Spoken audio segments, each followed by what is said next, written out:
Merci Seigneur Jésus. À toi la gloire, la puissance, l'honneur à jamais. Alléluia.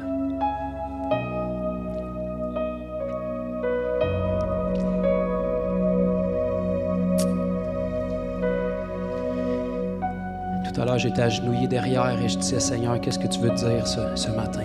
Qu'est-ce que tu veux parler spécifiquement? J'ai vu les mains du Seigneur venir saisir des énormes chaînes et juste les briser, comme si c'était de la paille. Comme un enfant défait un ficello.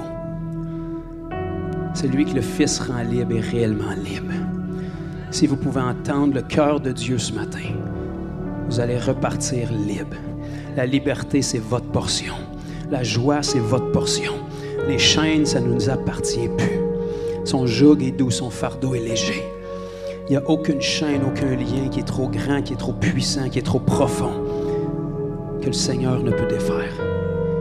C'est même pas un challenge pour lui. C'est même pas une difficulté. Merci, Seigneur. Accomplis ta parole, Seigneur Dieu, dans la vie de mes frères et sœurs ce matin. Que les chaînes puissent tomber. Que les chaînes puissent être révélées. Qu'elles puissent être brisées. Que les forteresses puissent être anéanties. Que la liberté, la joie, la paix que tu nous donnes, Seigneur, puisse être la portion de chacun d'entre nous. Au nom de Jésus. Amen, amen et amen. Merci, Seigneur. Merci pour ta douce présence au milieu de nous. Merci parce que tu sièges et tu trônes ici même, de la même manière que tu le fais dans chaque jour de notre semaine. Même quand cette atmosphère-là n'est pas présente, tu es encore assis sur le trône de nos vies. Ton amour pour nous est le même. Tes plans pour nous sont les mêmes.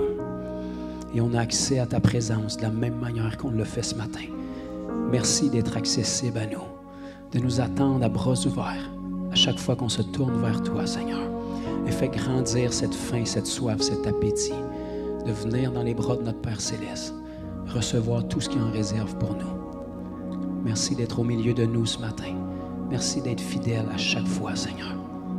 Ne nous permets pas de faire quoi que ce soit sans toi.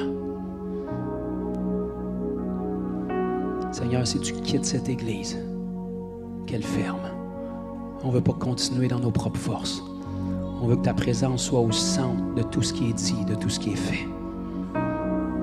Seul toi peux apporter des fruits durables. Seul toi peux changer nos vies en permanence. Seul toi est le rocher qui est inébranlable. Seul toi est fidèle et bon. Seul toi est puissant. On veut dépendre que de toi. Amen. Amen. Merci pour la louange. Je suis pas mal sûr que vous avez été bénis autant que nous autres. Je ne veux pas vous mettre les mots dans la bouche, mais amen. On les remercie pour leur obéissance, on les remercie de mettre leur don à l'œuvre du Seigneur. Le don vient du Seigneur, mais on décide à l'œuvre de qui on le met. Amen. Donc, que le Seigneur continue de vous bénir. Et ce matin, on va transitionner avant d'aller dans la parole. Tant qu'à avoir des précieux frères et sœurs en visite, je voulais que notre frère Steve puisse nous partager un petit co-témoignage pour vous édifier, vous exhorter, vous encourager. Steve, je le connais avec son épouse depuis quand même passablement pas mal d'années, je ne sais plus, au-dessus de 5 ans d'après moi, de souvenirs. 8 ans, wow, ça passe vite. Et puis, je suis privilégié vraiment de le connaître, lui, avec son épouse. Je suis béni de voir ce que le Seigneur fait dans sa vie. Puis je veux juste qu'il vienne vous partager son cœur rapidement ce matin pour venir mettre un petit dépôt. Tu peux venir, mon frère. Et vous savez, tout ce que le Seigneur fait dans la vie de quelqu'un, vous pouvez vous l'approprier. Vous dites oui, amen, c'est pour moi aussi. Amen. Ouh! Et qu'on est bien en présence du Seigneur, hein? C'est la meilleure façon de vaincre le péché. C'est de demeurer dans la présence de Dieu. Vous savez, ce matin, Jonathan m'a demandé de vous parler de quelque chose qui est vraiment important dans chacune de nos vies. Puis c'est au-delà de 4 murs, c'est au-delà d'une religion. Puis c'est de l'évangélisation. En fait, c'est une action. Moi, je n'ai pas grandi dans une famille chrétienne. Je vais vous faire mon témoignage grosso modo en quelques secondes. Mais j'étais perdu, puis Jésus m'a sauvé. Fait que c'est pas trop long. On n'a pas besoin de savoir de où je sors pour savoir que le Seigneur m'a sauvé. Tout ce qui est important à savoir, c'est que Jésus l'a fait. Puis je peux vous raconter quelque chose par rapport à ce qu'on vit en ce moment. Nous, on était de la région ici avant. En fait, je connais le frère Jonathan depuis presque 8 ans bientôt. Par la force des choses, parce que Dieu voulait que je comprenne quelque chose, il m'a placé à côté de lui comme voisin dans ma rue. Vous savez, il y a presque 8 ans, nous, on était dans l'Anaudière, où je suis retourné présentement, dans la même ville. C'est juste qu'on a une vision différente, puis on a quelque chose à faire de différent. Un jour, je suis allé, moi, dans mes débuts de vie chrétienne, après 1 an de conversion. Comme la majorité, je vivais des choses. Je lisais la Bible de temps en temps.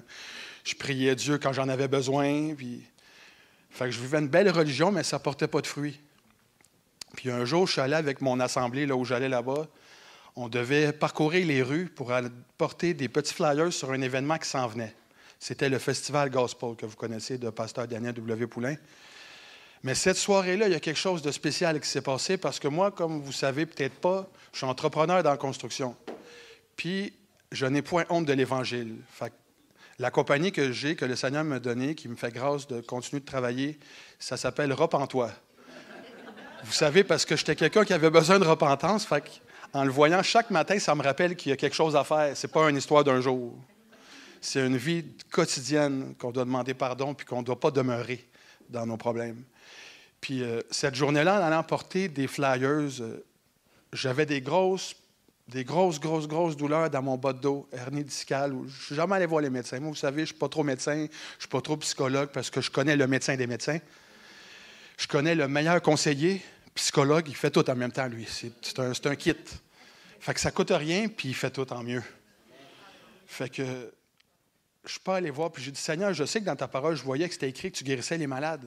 Puis moi, je souffrais énormément. Ma femme est témoin ici aujourd'hui. Je suis béni d'avoir une femme merveilleuse comme Stéphanie parce que, malgré ma douleur, elle n'avait pas la connaissance pour prier pour que je sois guéri. Mais elle faisait ce qu'une bonne femme fait. Elle prenait soin de son mari, puis c'est ce qu'elle a fait pendant plusieurs mois. Mais cette soirée-là, je vais là-bas. Puis, il y a un homme de Dieu très spécial à mon cœur qui est ici ce matin. Puis, je suis toujours heureux de le voir parce que le même monsieur Bouchard que j'ai connu il y a 13 ans bientôt, de mes débuts de vie chrétienne, il a encore le même zèle pour Jésus, puis il a toujours le même cœur pour les âmes perdues. Puis ça, c'est quelque chose qu'il faut cultiver, mes amis. Cette soir-là, je vais là, puis M. Bouchard, très sensible à l'esprit, relâche une parole de connaissance sur quelqu'un qui avait des gros problèmes de dos. Puis ce soir-là, pour être honnête avec vous, je m'en allais pas là pour recevoir, puis ma foi n'était pas dans ça du tout, parce que je ne le voyais pas dans mon église locale. Mais je souffrais tellement que je me suis dit, s'il lance une parole puis ça me parle, c'est sûrement quelque chose qui va se passer. J'ose croire, mais en tout cas, je vais y aller puis on verra bien. Fait que je me suis avancé. Il y avait une belle ligne, plein de personnes qui avaient le même problème que moi, ça a l'air. Puis quand il a prié pour moi, il a relâché une parole de foi. Au nom de Jésus, sois guéri. Fait que c'est pas trop compliqué. Puis il a passé au suivant. Mais comme le Seigneur est fidèle, même s'il ne m'a pas demandé ce qu'on fait nous aujourd'hui quand on prie pour les malades, comment ça va, check ton bras, check ton dos, lui, il ne l'a pas fait. Il est parti. Le soir, même soir, je retourne à la maison, puis ma femme est comme d'habitude en train de couper des légumes ou toutes sortes de trucs à l'îlot. Puis là, je m'assois comme ça, sur mon banc d'entrée. Fait que là, quand je m'assois, elle me regarde, elle dit « Qu'est-ce que tu fais là? » Puis moi, pour vous dire, j'étais marié, ça faisait 1 an. Fait que je me posais la question, qu'est-ce que j'avais fait de mal? Fait que là, elle dit, encore une fois, qu'est-ce que tu fais là? Pour mettre en contexte, ça faisait presque 9 mois que je n'étais pas capable de me pencher pour détacher mes souliers. Puis ce soir-là, je me suis rassis, j'ai détaché mes souliers, puis c'est là qu'elle me dit, qu'est-ce que tu fais? Je fais comme, hey, ben tabarouette, j'ai mon voyage. La douleur est partie. Fait que j'ai été guéri. Puis ça, c'est quelque chose qui m'a stimulé dans ma foi parce que je le voyais dans la Bible, mais je ne le voyais pas dans mon Église, sans faire de condamnation à qui que ce soit. Mais je savais que ce monsieur-là, un parmi des milliers, il y avait quelque chose de spécial. Puis le Seigneur est tellement bon que 7 ans plus tard, Je lui avais pas dit à lui qu'il savait, il prie, puis il s'attend à Dieu, il sait qu'il va le faire. Tout est accompli. Tout est payé. Puis ce soir, 7 ans passés, le Seigneur me dit, maintenant, Steve, on était dans une église, on servait à la louange, on s'impliquait à l'école du dimanche, je faisais plein de choses. Mais on voulait voir on voulait vivre ce qui est écrit dans la parole. Fait que ce journée-là, le Seigneur me dit, maintenant, Steve, tu vas quitter tout ce que tu as. Tu vas laisser derrière, puis tu vas aller quelque part où je vais te montrer, puis je vais te former. Fait que là, j'ai dit, tu vas me former? Tu vas me former dans quoi? Mais ça allait venir plus tard, je m'en vais là. Fait que 7 ans plus tard, on déménage, puis là, il monte Granby. Moi, je ne connaissais pas Granby, je suis de Montréal, puis j'étais venu ici peut-être une fois ou deux quand j'étais 5, 6, 7 ans au zoo. Puis c'était pas mal la seule raison pourquoi j'étais venu. Mais le Seigneur savait qu'au McDonald's, ce jour-là, j'allais tomber sur M. Bouchard encore. Puis M. Bouchard, ce qu'il faisait encore, 7 ans après qu'il ait prié pour moi, c'est annoncer l'Évangile puis prier pour les malades dans le McDonald's. Quelle belle place pour évangéliser les personnes, le McDonald's. Et puis, de fil en aiguille, j'ai pu partager avec lui le jour où il partageait ce que lui avait vécu quand il était plus jeune. Quoi qu'il n'est pas vieux encore, là, il y a encore bien du temps. Mais quand il était un petit peu plus jeune, il partageait la guérison que lui avait eue par rapport à l'arthrite, arthrose, rhumatisme inflammatoire. Puis le Seigneur l'avait guéri. Puis moi, j'ai comme renchéri que moi, je suis témoin que ce qu'il dit, moi, je l'ai vécu. J'avais des douleurs, je vous dis, il n'y en a plus. Parce que je suis encore dans le même métier, puis j'en fais encore beaucoup plus de choses. Mais ce qui m'a marqué, c'est que tout de suite, M. Bouchard m'a mis en contact avec son fils. Puis moi, je ne savais pas, je ne connaissais pas, je ne savais pas qu'il y avait un enfant, surtout que quand on s'est connus, il y avait dans le début 80. Puis quand on est arrivé ici, il était un petit peu plus vieux, mais je ne savais pas qu'il allait avoir un fils qui a le même âge que moi. Fait que j'ai fait, OK, il y a un fils de mon âge. Puis il dit, oui, je vais te le présenter. Il dit, il habite ici à Granby, un peu plus haut, il y a une page Facebook, puis... Ah, OK, il y a une page Facebook. Moi, je ne connaissais pas trop ça, mais... Fait que, il m'a présenté son fils, puis comme de fait, c'était mon voisin sur ma rue. Puis le Seigneur savait ce qu'il voulait faire à m'envoyer à Granby. C'était d'être formé pour aller faire de toutes les nations des disciples, de guérir les malades, de chasser les démons, de ressusciter les morts. Ça s'en vient, parce qu'il n'y en a pas encore. Mais quand il y en aura, on va les ressusciter au nom de Jésus. Parce que c'est pas plus dur de ressusciter un mort que de guérir un malade avec Dieu. Humainement parlant, c'est impossible, mais avec la parole, puis avec la conviction, puis la foi, tout est possible. Fait que j'ai commencé à mettre ça en pratique depuis ce jour-là. Jonathan, on était voisins, ça faisait plus ou moins 1 an. Puis je disais toujours à Joe, moi, je veux y aller faire ce qu'il fait. Madame, ma femme, on disait tout le temps, on veut y aller, on trouve ça hot, puis c'est cool, le Seigneur est béni. Puis... Mais à tout fois, ce qu'il me disait, samedi, comme il vous a dit tantôt, là, samedi, puis là, le lendemain, dimanche, on va y aller. Je me trouvais 10 000 raisons. Ça ne me tentait pas, j'ai de quoi faire, j'ai un rendez-vous, puis c'était des mensonges souvent, fait qu'on a dû se repentir. Parce qu'un chrétien ne compte pas de mensonges, non? Fait que j'ai dit, Seigneur, c'est correct. Un jour, il arrive une crise de verglas. Puis tout le monde sur ma rue, en fait, tout le monde n'a pas de courant, sauf lui. Lui, il avait du courant chez eux. Fait qu'il dit, moi, j'ai 2 filles, une de 16, une de 18. Dans ce temps-là, ils étaient plus jeunes. Ils ont connu mes filles, ils étaient tout jeunes. Mais il me dit, si vous voulez, vous pouvez venir vous laver à la maison. On a l'eau chaude, nous autres, on est bénis. Fait que j'ai dit, OK, au moins pour les filles. Fait que quand on arrive là, ce jour-là, ce qu'il me dit, ça va, oui, les filles peuvent y aller. Puis là, enfin, je te tiens. Il l'a pas dit. Mais c'était l'opportunité d'enfin y aller, parce que là, j'ai aucune préoccupation. Il n'y a pas d'électricité nulle part. Fait qu'il n'y a aucune raison de dire que tu as un rendez-vous, je ne sais pas où, parce que tout est fermé. Mais il dit là, je voyais dans son petit calepin, Jonathan, faites attention ici, se met à prier pour vous autres, il y a de quoi qui va se passer. Il y avait un petit papier, puis c'était écrit Kickstarter Steve et Stéphanie. Puis je l'ai vu le papier sur le comptoir. Mais j'ai dit, Seigneur, je voulais le faire, je n'avais juste pas. Puis ça a tombé ce jour-là. On est allé dans le centre d'achat, aux Galeries Granby. On a prié pour je ne sais pas combien de personnes. Tout le monde a été guéri, tout le monde a été touché, tout le monde a reçu des paroles. Il y en a qui ont reçu l'Évangile. Mais depuis ce jour-là, ce que je veux vous dire avec ça, ce que je veux vous témoigner, c'est qu'on peut recevoir, mais il faut mettre en pratique. C'est la clé. Si on arrête de faire un certain temps, puis je le sais personnellement, quand tu commences à relaxer, c'est là où ça s'éteint. Fait qu'il faut cultiver l'action. Puis depuis ce jour-là, je vous dis, dans mon secteur où je suis retourné, le Seigneur, maintenant que je suis formé, m'a retourné. Il m'a dit, maintenant, Steve, tu as reçu? Il dit, maintenant, tu retournes vers les tiens et leur annoncer la miséricorde que j'ai eue pour toi. Fait que maintenant, je suis là-bas. Je ne vous dis pas que c'est facile, mais avec Dieu, ça va être possible. Il y a des personnes qui viennent au Seigneur, il y a des personnes qui reçoivent des guérisons, il y a des personnes qui reçoivent de la délivrance dans l'Église comme dehors. Il y a juste beaucoup de choses qui se passent, puis le Seigneur est fidèle. Fait que si je peux vous encourager ce matin à quelque chose, c'est n'ayez crainte quand vous allez y aller, Dieu est avec vous. Fait que soyez bénis, puis que le Seigneur vous utilise au nom de Jésus.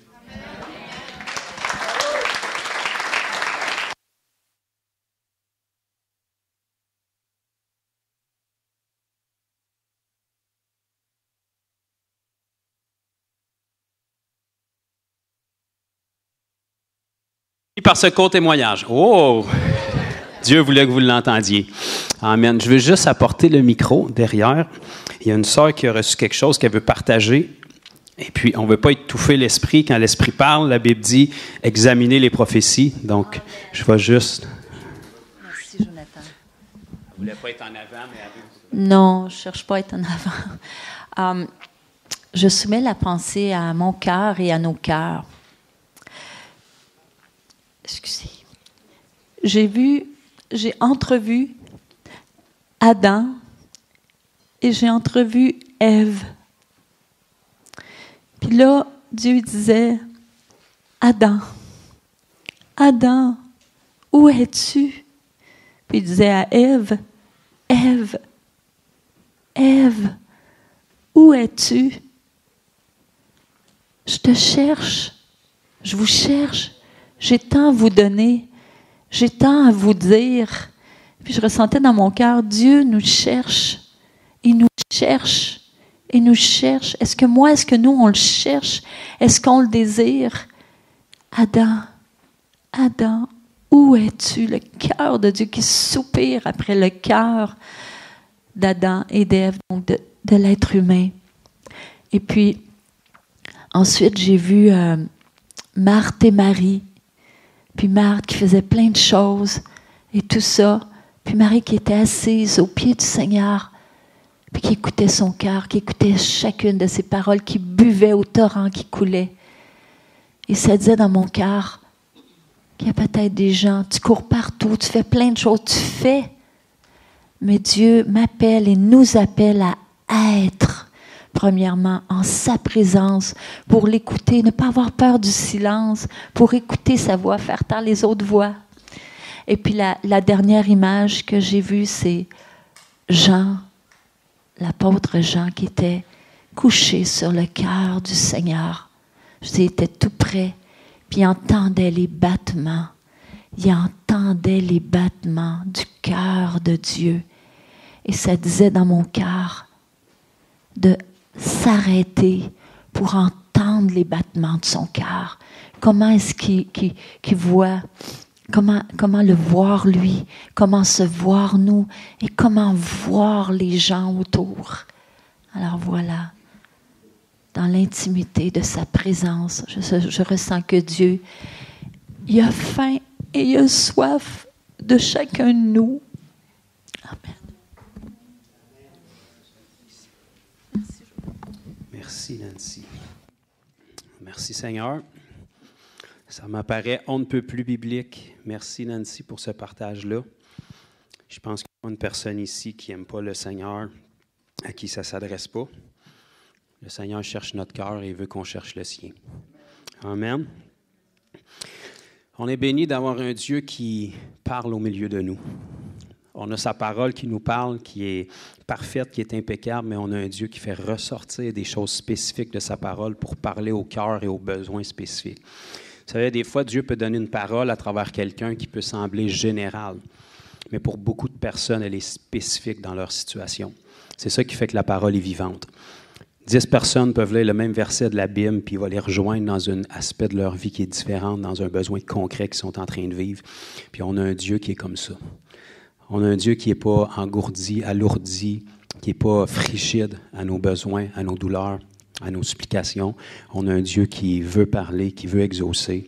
Vous savez, une montagne de problèmes insurmontables Une parole de Jésus, puis c'est fini. Une touche de sa présence, puis c'est fini. Une minute dans ta chambre, une minute à genoux, puis c'est fini.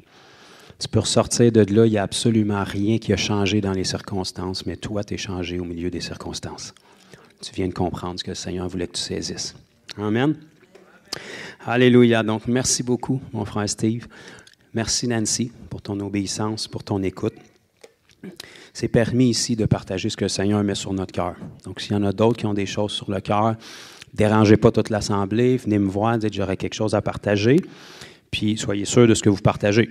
Parce que si c'est croche, moi, vous reprendre publiquement devant tout le monde, ça ne me dérange pas du tout. Mais la Bible dit, si 2 ou 3 veulent prophétiser, qu'ils le fassent successivement et que les autres examinent. Amen. Une bonne façon de grandir dans la parole prophétique, puis pour entendre la voix de Dieu, c'est de le faire. Pouvez-vous croire ça? Il n'y a pas plus de révélation que ça. Il n'y a personne qui devient bon à faire quelque chose s'il ne le fait pas encore et encore et encore et encore. Amen. Je dis Amen juste pour être sûr qu'il y a du monde qui sont réveillés encore. La présence du Seigneur devrait nous exciter. On dirait qu'il y en a des fois, ça les engourdit puis ça les endort. Il y en a-tu qui sont encore réveillés ce matin? Il y en a-tu qui ont peut-être 1 ou 2 % d'intérêt d'entendre la Bible? Amen. Ça va bien aller de bord. Ce matin, je vais vous parler d'un sujet spécifique que le Seigneur m'a dirigé, puis j'y ai bien redemandé pour être sûr. Ceux qui me connaissent, ça va être une des rares fois que je parle de ça. Parce que je vous aime. Parce que pour la majorité d'entre vous ici, vous êtes les brebis que le Seigneur nous a confiés, puis notre but, c'est de faire des disciples avec vous. Je n'ai pas de temps à perdre à occuper mes samedis. Si ce n'est pas pour faire de quoi, on va aller faire d'autres choses. Je le dis depuis le début, si on n'est pas ici pour faire des gens qui ressemblent à Christ puis qui commencent à détruire les œuvres du diable ici au Québec, on met la clé dans la porte et on va faire d'autres choses.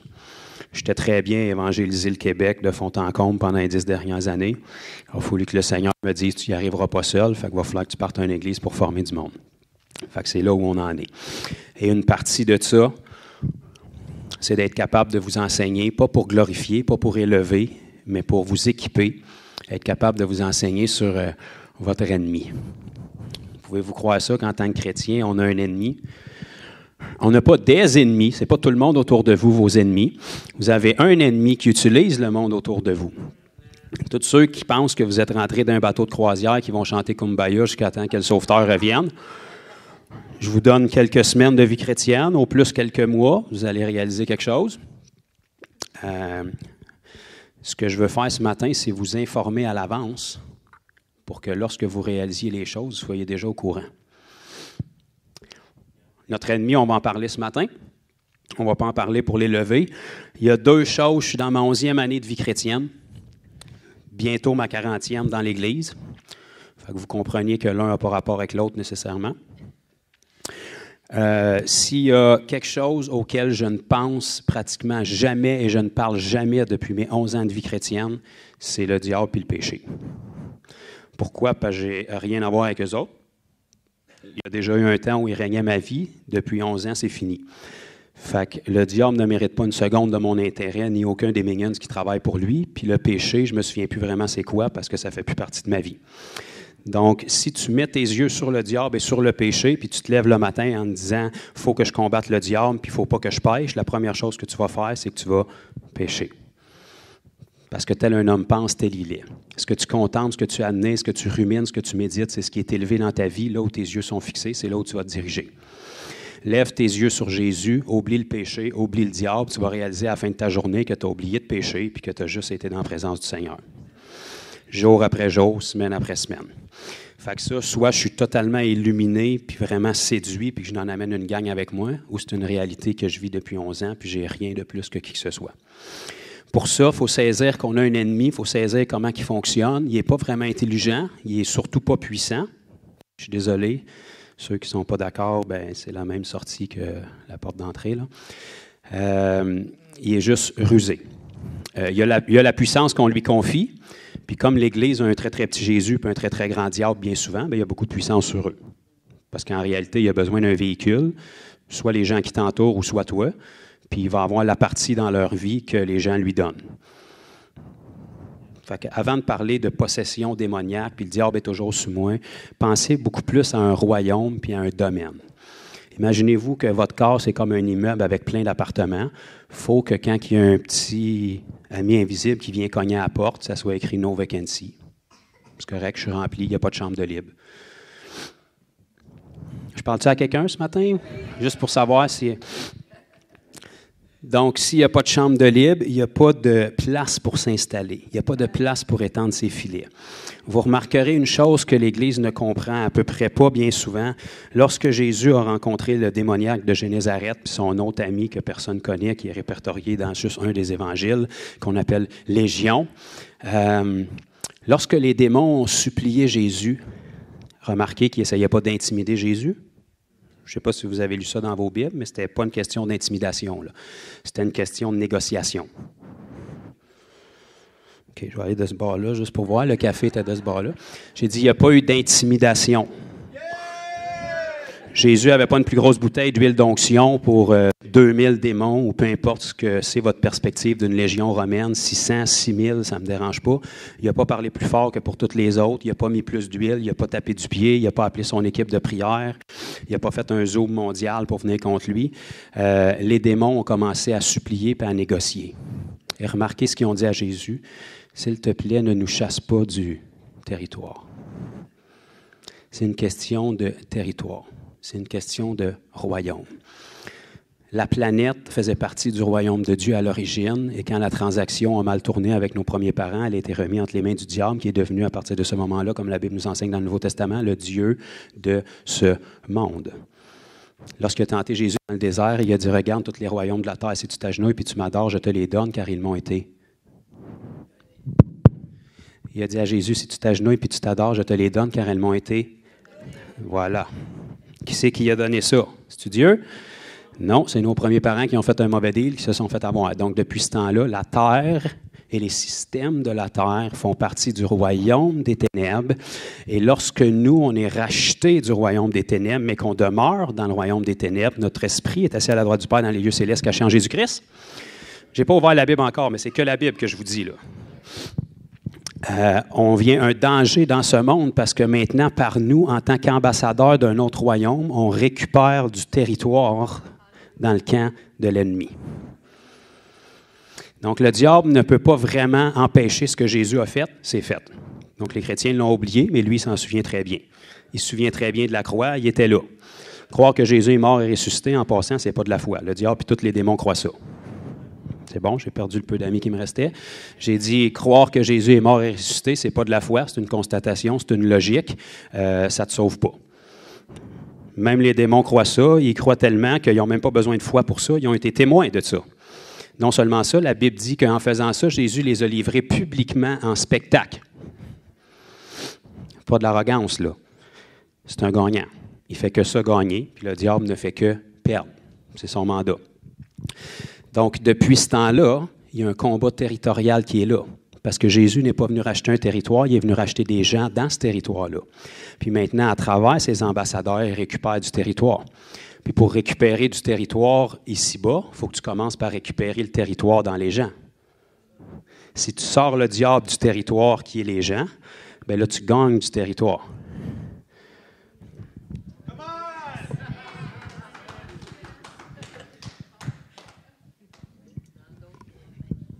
OK. Je sais qu'on ne vous enseigne pas ça à bien des places parce qu'on veut des clients permanents. Moi, mon but, c'est de manquer de job à un moment donné. Que je n'ai plus besoin de vous voir parce que vous connaissez tout, vous savez tout, puis vous savez quoi faire. C'est correct? Comme ça, je vais pouvoir sortir d'ici, lâcher le pastoral, puis retourner sauver des âmes. Avec vous autres, cette fois-là. Amen? Donc, c'est important qu'on connaisse notre ennemi. Premièrement, il faut savoir que vous en avez un. Fait que ça, peut-être une semaine de conversion après votre baptême, mettons. Si vous êtes chanceux. Sinon, je vous donne 2-3 jours, peut-être la soirée même, ou votre première rencontre de famille, vous allez comprendre que vous avez un ennemi. Puis c'est pas votre belle-mère, puis c'est pas votre beau-père, puis c'est pas votre meilleur ami qui vous a toujours supporté dans les moments les plus difficiles, mais là, qui dit que vous êtes un fou rentré dans le siècle, fais attention, ils vont voler ton argent. On n'a pas à combattre contre la chair et le sang, mais contre les esprits qui sont derrière, qui ont besoin d'utiliser la chair et le sang pour vous atteindre. Okay? Parce qu'on se rappelle qu'il y a un monde spirituel, il y a une matrice spirituelle derrière tout ce qu'il y a ici. Mais comme ils sont spirituels, puis que vous êtes charnel, Vos esprits sont dans le monde charnel et pour qu'eux accèdent à votre dimension charnelle, ça leur prend des véhicules charnels. Il devrait y avoir des petits 25 cents qui commencent à descendre dans la machine, là. Fait que le combat spirituel, comme on l'appelle si bien, en réalité, c'est un combat charnel. Parce que si tu dépouilles l'ennemi de ses armes, même si lui est spirituel, il n'aura jamais accès à ton esprit, parce que la seule façon qu'il peut accéder à ton esprit, c'est à travers des moyens charnels. C'est pas parce que je ne sais pas quoi vous dire, là. Je prends mon temps parce que je veux que ça descende. Faites-moi confiance, je n'ai bien à vous dire. Je ne sais même pas si vous allez être à temps pour souper. Fait que c'est important de savoir qu'on a un ennemi, c'est important de savoir qui est notre ennemi, c'est important de connaître son objectif, puis c'est important de connaître ses tactiques. Tu le connais une fois, puis on n'en parle plus. C'est fini. Pourquoi? Parce qu'il n'invente rien. C'est un singe qui fait juste copier ce qu'il a vu. Okay? C'est un perdant depuis le début, puis il n'est pas capable de rien inventer. Donc, il prend ce qu'il a vu, puis il le pervertit pour essayer de répliquer. Même l'idée d'avoir un royaume, ce n'était pas son idée. Il a juste vu ça au ciel quand il était là, avec Dieu Tout-Puissant sur son trône, puis un royaume avec des anges qui le servent. Puis depuis qu'il a eu la très mauvaise idée de vouloir s'élever au-dessus de Dieu, ça n'a pas très bien marché. Vous irez faire une petite lecture d'Isaïe 14, d'Ézéchiel 28, ça va vous donner une idée du résultat que ça a donné. Depuis ce temps-là, il essaie de reproduire ça ici-bas avec les royaumes qu'il a acquéris. Donc, par l'erreur de nos premiers parents dans le jardin, il a réacquéri un royaume et il a réacquéri des esclaves. Et son but, c'est d'avoir un peuple qui va l'adorer. Et ça fait tout ce temps-là qu'il travaille d'arrache-pied pour un petit 3 ans et demi de jouissance durant la fin des tribulations. 3 ans et demi sur environ 6000 ans d'étendue de l'époque, depuis la création jusqu'au début du millénium. C'est beaucoup de travail pour un petit peu de plaisir. Mais ça, c'est la portion d'un perdant. Fait on va rouvrir ensemble dans le livre de l'Apocalypse. Il y en a qui pensaient qu'on allait aller à l'Apocatière. Non, c'est un bel endroit. Vous pouvez visiter, mais là, on va aller dans l'Apocalypse. Et non, je le sais que vous êtes tous excités, mais on n'ira pas faire une étude de l'Apocalypse. On va y revenir dans les prochaines semaines. C'est épouvantable, hein? Je fais des vidéos sur l'amour de Dieu. On a de la misère à avoir une centaine de views. Je fais une vidéo sur l'Apocalypse que je ne partage pas, puis on est rendu à au-dessus de 1000 views sur Internet.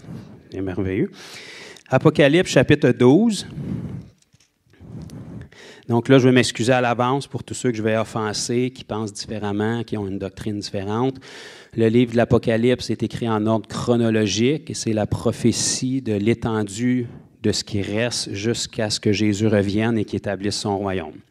Donc, c'est Jésus lui-même qui a décidé de la division du livre de l'Apocalypse. Dans le premier chapitre, il a dit à Jean, lorsqu'il lui a apparu sur l'île de Patmos, « Jean, écris les choses que tu as vues. » Ça, c'est ce que Jean nous a décrit dans le chapitre 1. Jésus dans son corps glorifié, avec ses cheveux brillants, ses pieds comme de l'airain, ses yeux qui sont en feu. Ça, c'est les choses que Jean a vues.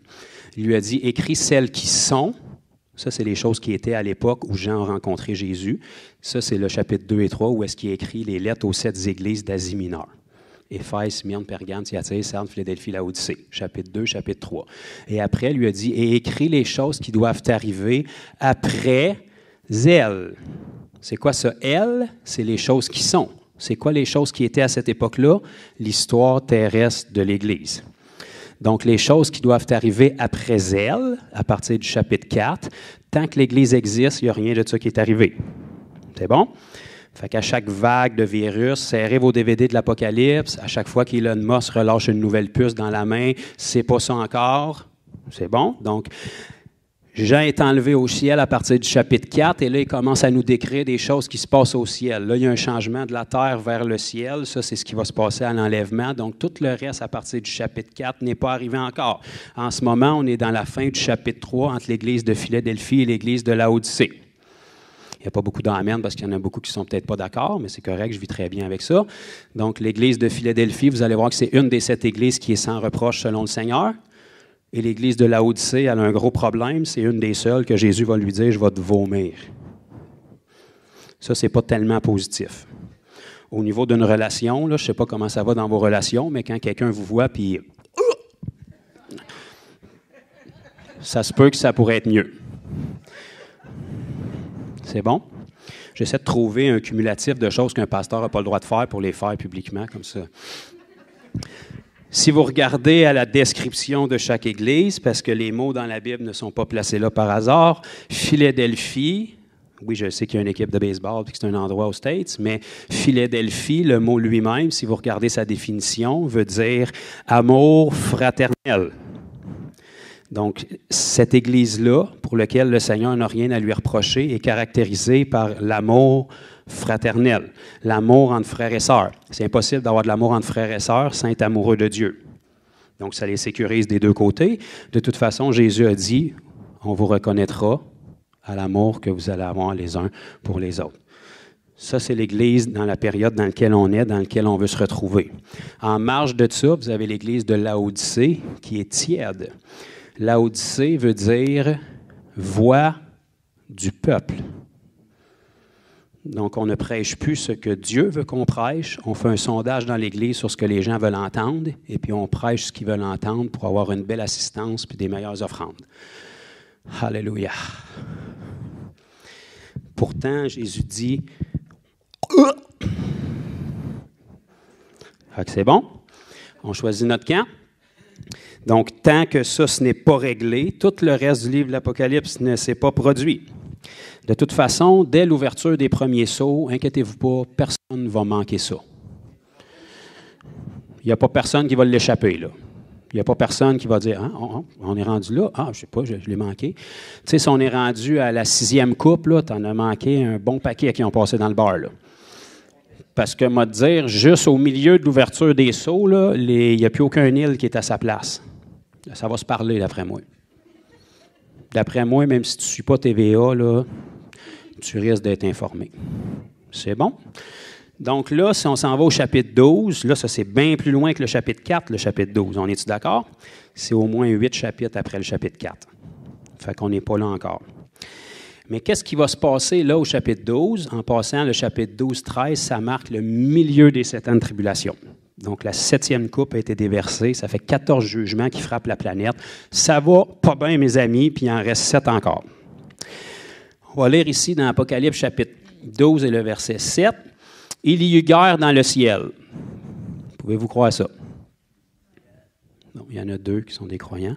« Il y eut guerre dans le ciel. Michel et ses anges combattirent contre le dragon, et le dragon et ses anges combattirent. » Fait que c'est comme un conflictuel, là. Tu sais, ils sont comme pas d'accord entre eux autres. Puis ça se passe dans le ciel.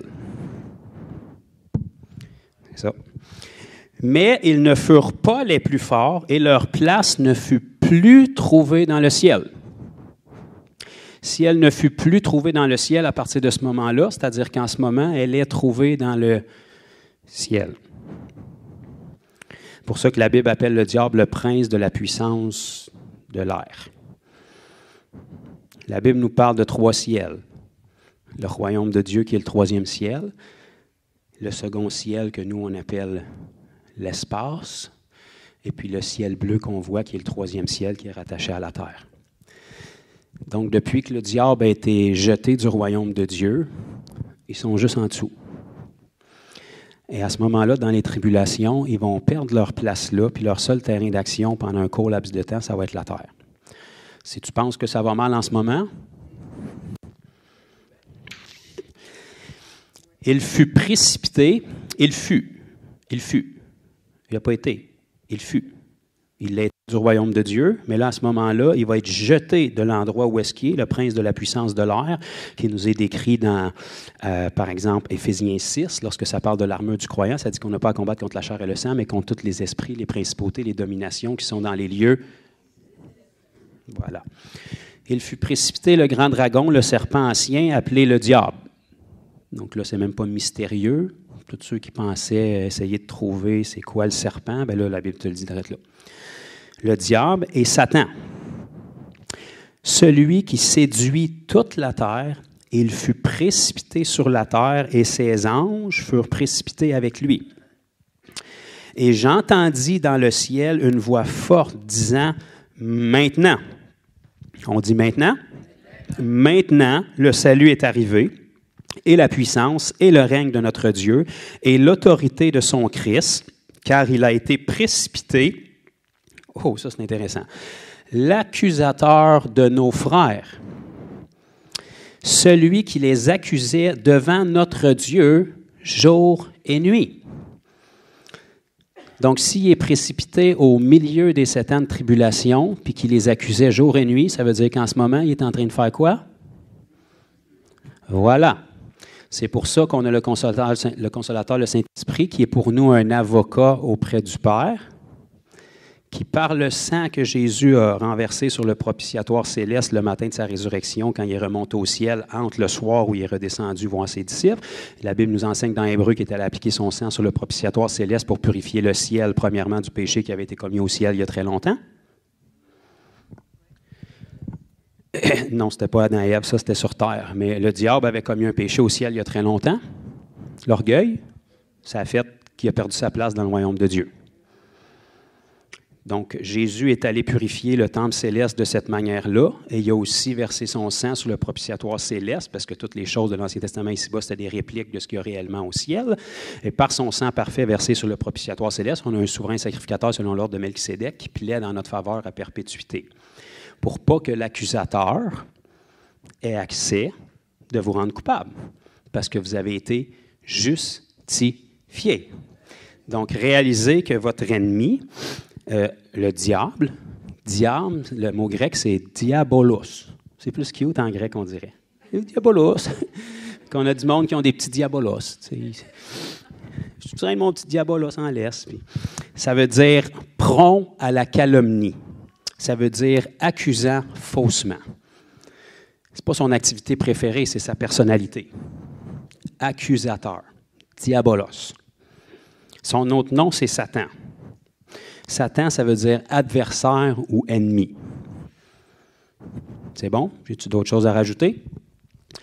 Fait que si je redis ça lentement, puis je vous laisse un petit silence après, il devrait y avoir des 25 cents qui descendent dans la machine, puis des esprits qui commencent à s'allumer, puis tu devrais commencer à te dire, le combat intérieur que j'ai en moi, puis les voix que j'entends, c'est pas moi qui est en train de discuter avec moi-même. Il y a une entité qui est derrière ça, qui passe par ma tête, qui passe par ma voix pour constamment me dévaloriser, m'écraser, puis me dire que je ne suis pas assez bon dans ma marche de foi. Parce que c'est son identité. C'est un accusateur, un ennemi, un adversaire et un calomniateur. Les pensées que tu entends quand tu es en train de louer le Seigneur, puis que tu es tellement touché dans sa présence, puis que ça commence à te dire plein d'affaires blasphématoires dans ta tête, c'est pas ta tête qui te parle. C'est l'ennemi qui avait sa place en toi autrefois, qui l'a perdu, il est frustré, puis il vient cogner à la porte pour savoir s'il y a une chambre de libre. Si tu ne sais pas t'es qui, tu ne connais pas ton ennemi, tu vas y ouvrir la porte, puis tu vas l'accueillir. En pleurant même, en récitant des versets bibliques même.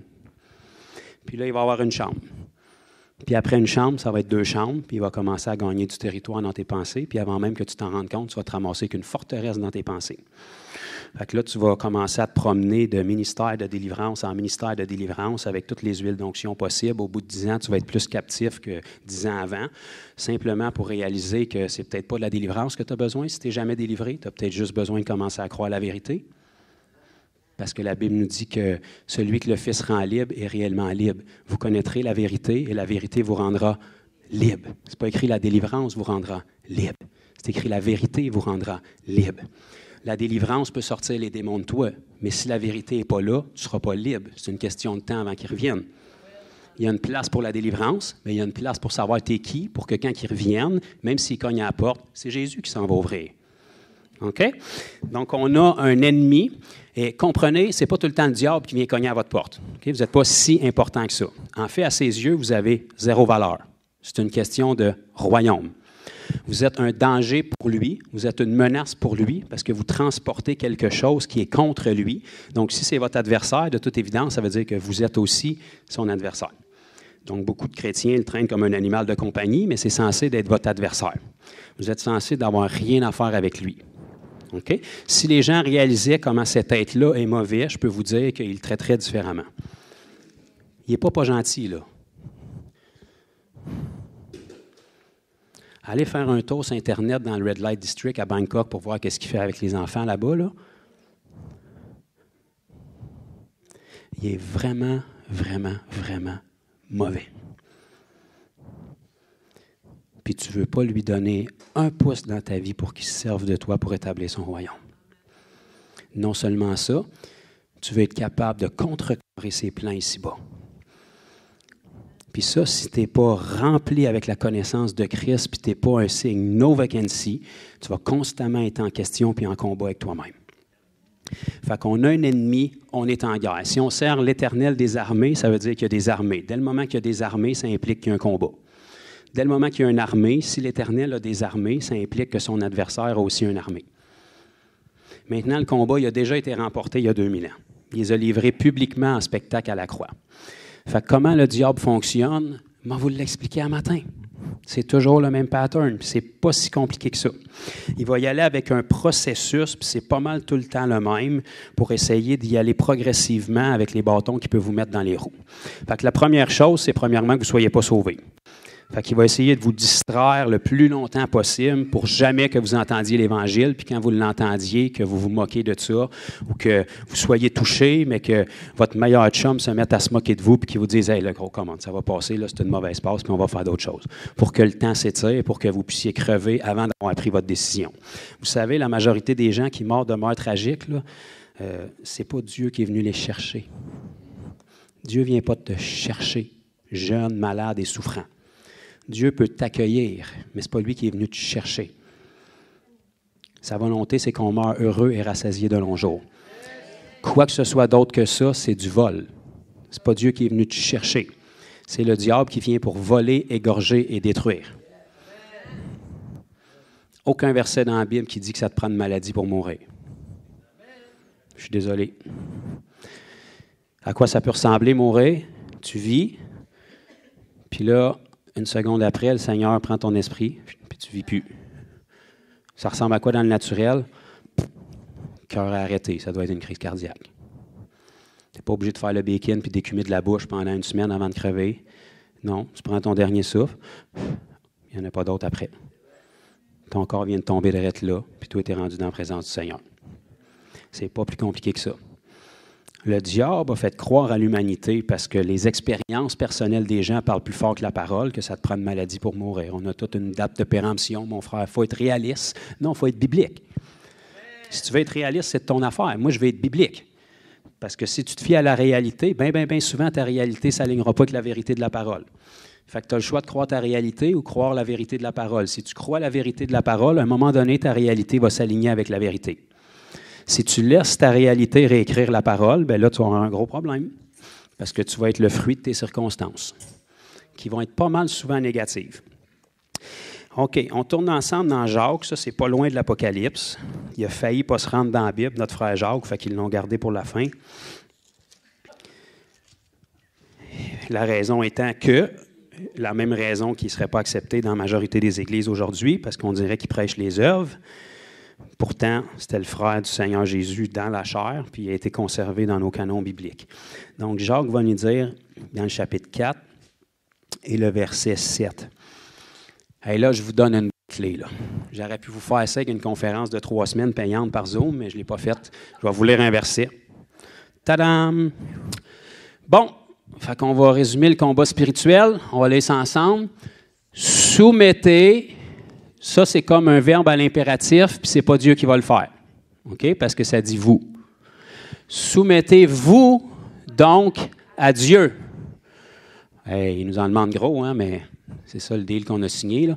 Soumettez-vous donc à Dieu. Et ça, c'est en premier, là. Dans toutes les versions, c'est en premier, même en anglais.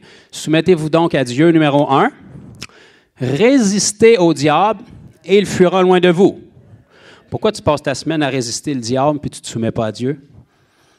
Comment ça marche pour toi? Ça fait 10 ans que tu es dans des chaînes de prière puis que tu as traîné 10-12 de tes amis dans des fêtes puis que vous priez constamment puis que vous êtes dans le combat spirituel. Y a-t-il quelqu'un à un moment donné qui va juste mettre pause, sortir de là, voir que c'est un trou sans fin puis dire « Hey, si je me soumets à Dieu, là, où c'est qu'il va opérer, lui, le diable? » Parce que si je suis soumis à Dieu, je suis dans l'esprit, je ne suis plus dans ma chair. Donc, peux-tu me dire à travers quelle porte et quel véhicule qui va passer? Je suis désolé. J'aimerais ça vous le rendre plus compliqué, mais c'est pas mal ça qui est ça. Soumettez-vous donc à Dieu premièrement. Mettons qu'on prend Romains chapitre 12, et le verset 1. Ça parle d'offrir notre corps, pas ton cœur, il a déjà ça. Offrir notre corps comme un sacrifice vivant, saint. Et ça va être un culte raisonnable. Aujourd'hui, tu as une médaille et tu es ancien d'Église pour faire ça, mais dans la Bible, c'est un culte raisonnable, normal. Là. Pas besoin de diplôme du disciple du mois, c'est juste standard. Si tu t'offres en entier au Seigneur Jésus, tu te soumets à lui, peux-tu me dire quelle porte qui va s'ouvrir quand le diable va venir cogner? On va t'expliquer tout à l'heure comment il va venir cogner, puis par qui il va venir cogner. Ce n'est pas par les gens du monde qui t'écrivent des bêtises. Parce que tu le sais qu'ils sont dans l'ignorance, tu as déjà été à leur place, puis tu le sais à travers quelle séduction qu'ils voient. Il va passer par des gens de confiance à tes yeux, avec des mots qui vont résonner de ton ancienne vie pour jouer sur ton estime personnelle, puis il va le répéter à travers quelques personnes pour que ça continue de faire écho dans tes pensées. OK. Deuxième livre de Corinthiens, chapitre 2.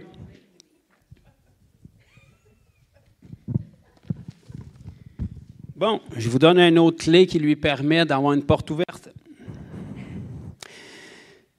2 Corinthiens, chapitre 2, et le verset 10.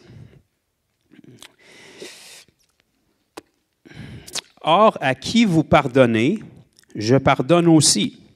Et ce que j'ai pardonné, si j'ai pardonné quelque chose, c'est à cause de vous en présence de Christ. Là, c'est Paul qui parle à Corinthe. Bon, il y avait bien des affaires à pardonner à Corinthe, là, soit dit en passant, comme un gars qui couchait avec sa belle-mère, alléluia, entre autres, afin de ne pas laisser à Satan. Afin de ne pas laisser à Satan. Fait que l'idée, c'est de ne pas laisser à Satan.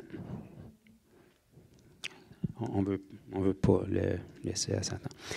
Donc, ne pas laisser à Satan l'avantage sur qui? Sur nous. Moi, je suis un enfant de Dieu, alléluia. Je suis la tête et non la queue. Je suis rempli du Saint-Esprit. Je suis couvert par le bouclier de la foi. Chatadadaba. Afin de ne pas laisser à Satan l'avantage sur nous. Sur qui? Sur des chrétiens à Corinthe, nés de nouveau, baptisés du Saint-Esprit. Pardonner afin de ne pas laisser l'avantage sur nous. Bon, là, le prochain verset, c'est plus valable pour aujourd'hui, là, mais recule un peu, mon frère. Avance un petit peu. Stop! Car nous n'ignorons pas ses desseins. À cette époque-là, il n'ignorait pas ses desseins. Aujourd'hui, on ignore même son existence, là, mais à cette époque-là, l'Église de Corinthe était conscient qu'il y avait un diabolos puis un Satan. Même dans le grec, c'est pareil. Il était conscient qu'il y avait un adversaire, un accusateur, un calomniateur. Et il leur disait, si vous vivez dans le non-pardon, vous donnez un avantage sur vous et vous n'ignorez pas ses desseins. C'est quoi ses desseins? T'accuser, te calomnier. Non seulement au trône de Dieu, mais dans ta tête. Au trône de Dieu, il sait qu'il ne te fera pas perdre ta place parce que tu as un avocat auprès du Père qui plaide favorablement pour toi. Mais s'il n'est pas capable de détrôner Dieu par ses mensonges en haut, il va venir pour essayer de détrôner Christ du trône de tes pensées. Puis si tu crois à la moindre accusation qu'il vient mettre dans tes pensées, tu vas commencer à vivre dans la culpabilité. Un chrétien qui vit dans la culpabilité, c'est le pire endroit que tu peux te trouver. Un inconverti n'est même pas là. Il ne peut pas ressentir ça de la culpabilité. Sa conscience est souillée. Toi, tu as été sanctifié, justifié, purifié. Ta conscience a été purifiée. Ton baromètre a été remis à zéro. Maintenant, tu as la connaissance du bien et du mal par le Saint-Esprit. Donc, quand tu fais mal, tu réalises que tu as mal fait parce que l'Esprit te corrige. Mais quand l'Esprit vient pour te corriger parce qu'il est fidèle, le diable vient en même temps cogner à la porte, puis lui, au lieu d'agir par conviction comme l'Esprit fait, il vient agir par condamnation. La conviction vient te révéler que tu as fait une erreur, puis tu es tellement heureux que le Seigneur te l'ait révélé, tu enlèves ça de ta vie, puis tu te jettes à ses pieds. La condamnation vient te révéler que tu as fait une erreur, puis ça fait tellement longtemps que tu fais cette erreur-là, puis tu devrais faire tellement mieux que ça, fait que tu t'écrases, puis tu t'éloignes de Dieu, parce que tu te sens indigne. Le même péché, deux effets différents. Conviction, condamnation. Le Seigneur corrige comme un bon père. Mec, mon petit Maël de 4 ans commence à faire ses premiers pas puis qu'il tombe. prophétise qu'il va tomber. Puis check bien ce que je ne ferai pas, mais qui tombe, je ne serai pas surpris. Check bien ce que je ne ferai pas en tant que bon père par la foi, mais qui tombe. Hey, le cave, t'es un hypocrite, toi, essayer de marcher de même, tu ne sais même pas marcher. Non. Il a la capacité de marcher. Il ne sait juste pas comment encore. Mais je le sais qu'il a la capacité. Qu'est-ce que je vais faire? Je vais le prendre, je vais l'aider, puis on recommence. C'est une question d'heure, c'est une question de jour, on va l'avoir. Pas à pas, on va l'avoir. S'il tombe à terre, il se met à boule, puis il roule jusque dehors, puis il ne veut plus me voir, là, on a un problème. Là. Ça ne progressera pas. Là. Même en tant que bon papa, je vais le regarder, je vais dire, Maël, tu fais quoi, là? Tu vas aller où, dehors? Tu n'es même pas capable de marcher en dedans? Ça se peut-tu que je sois pas mal le mieux pour t'aider dans ta situation? Arrête ça, là. Reviens ici, puis on va le refaire. C'est pas parce que je suis bon. À combien plus forte raison notre Père Céleste est comme ça? Tu sais, quand il t'a sauvé dans l'équation, il avait déjà vu toutes les chutes, là. Le résultat au bout de la ligne est le même si ton obéissance est là. Il y a déjà une portion d'erreur dans l'équation quand il t'a sauvé.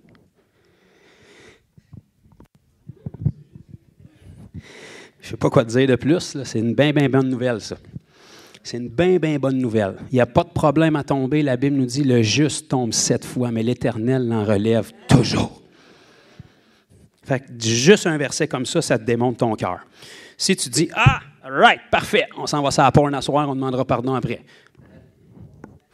Si tu es juste, tu ne cherches pas en te levant le matin à dire comment est-ce que je pourrais pécher en douce puis m'en sortir aujourd'hui. Non, ton cœur, c'est Jésus, je t'aime puis j'ai besoin de toi. Puis aujourd'hui, je veux juste te connaître, fais ce que tu veux avec moi. Puis si en cours de route, il y avait un péché qui traînait, que tu n'as pas vu puis que tu t'enfarges dedans, mais tu tombes vers Jésus, tu te relèves puis tu dis merci d'être là. Si tu n'avais pas été là, je serais tombé puis je serais dans le néant. Tu te relèves vers Jésus puis tu apprends à dépendre de lui. Je peux-tu te dire que le diable va faire le ménage en avant de toi pour qu'il y en ait le moins possible de péché, pour que tu tombes le moins souvent possible vers Jésus? En tout cas, je te le dis, là, mettons que ça t'intéresse. Donc, à qui vous pardonnez, je pardonne aussi.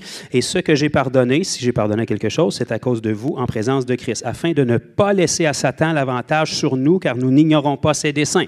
Donc, si tu veux te faciliter la vie, vis dans le pardon. Ne tiens pas rancune. Premièrement, si tu tiens rancune contre quelqu'un, c'est parce que tu n'es pas soumis à Dieu. Donc, tu n'es pas capable de résister le diable dans ta rancune parce que le simple fait que tu as besoin de pardonner à quelqu'un démontre que tu as été offensé. Un problème. C'est un droit que tu as perdu en donnant ta vie au Seigneur.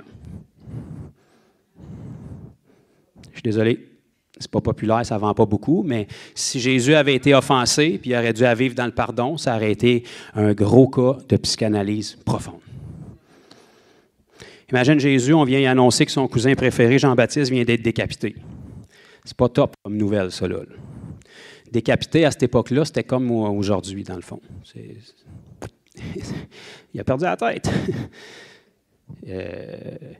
Probablement que dans ses émotions, il ne dansait pas de joie, là. Y a-tu pris une pause de ministère? Y a-tu pris du temps pour étaler ses émotions sur la table avec ses disciples? On va en parler toute la gang. On va vider notre cœur comme d'un meeting de AA. Je m'appelle Jésus, je suis un homme blessé, habitué à la douleur, j'ai perdu mon cousin. Ça semblerait logique aujourd'hui de faire ça. Pourtant, qu'est-ce qu'on voit Jésus faire? Il reçoit la nouvelle, il l'acquiesce, il se tourne de bord, il rentre dans la première ville, puis il guérit tout ce qui bouge. Soit qu'il vivait dans le déni puis qu'il refoulait ses émotions, ou soit qu'il a compris que rester en boule à terre pendant une semaine, ça ne changera absolument rien à la situation, puis combattre là où ça fait mal, puis donner un coup au diable pour ce qu'il venait de faire, bien, la meilleure façon de faire ça, c'était d'agir contre son royaume. Il n'en a pas voulu à ceux qui ont décapité son cousin, il en a voulu à l'esprit qui est derrière ceux qui ont décapité son cousin, puis il a dit, parfait, tu as voulu me faire un coup de cochon, regarde bien qu'est-ce qui va arriver. La prochaine fois que tu en fais un autre, ça va être pire. Ça devrait être comme ça, le combat spirituel. Tu touches à un membre de ma famille. Oh, t'aurais tellement pas dû faire ça. Aujourd'hui, je m'en vais au centre d'achat puis je témoigne à tout ce qui bouge. C'est correct? Puis si tu es encore sur son cas demain, je planifie une autre sortie demain. C'est bon pour toi? Puis si tu restes là la semaine prochaine, j'amène 3-4 amis avec moi. C'est bon? Ça, c'est du combat spirituel. Vous savez, la meilleure façon de se défendre, c'est de de se défendre.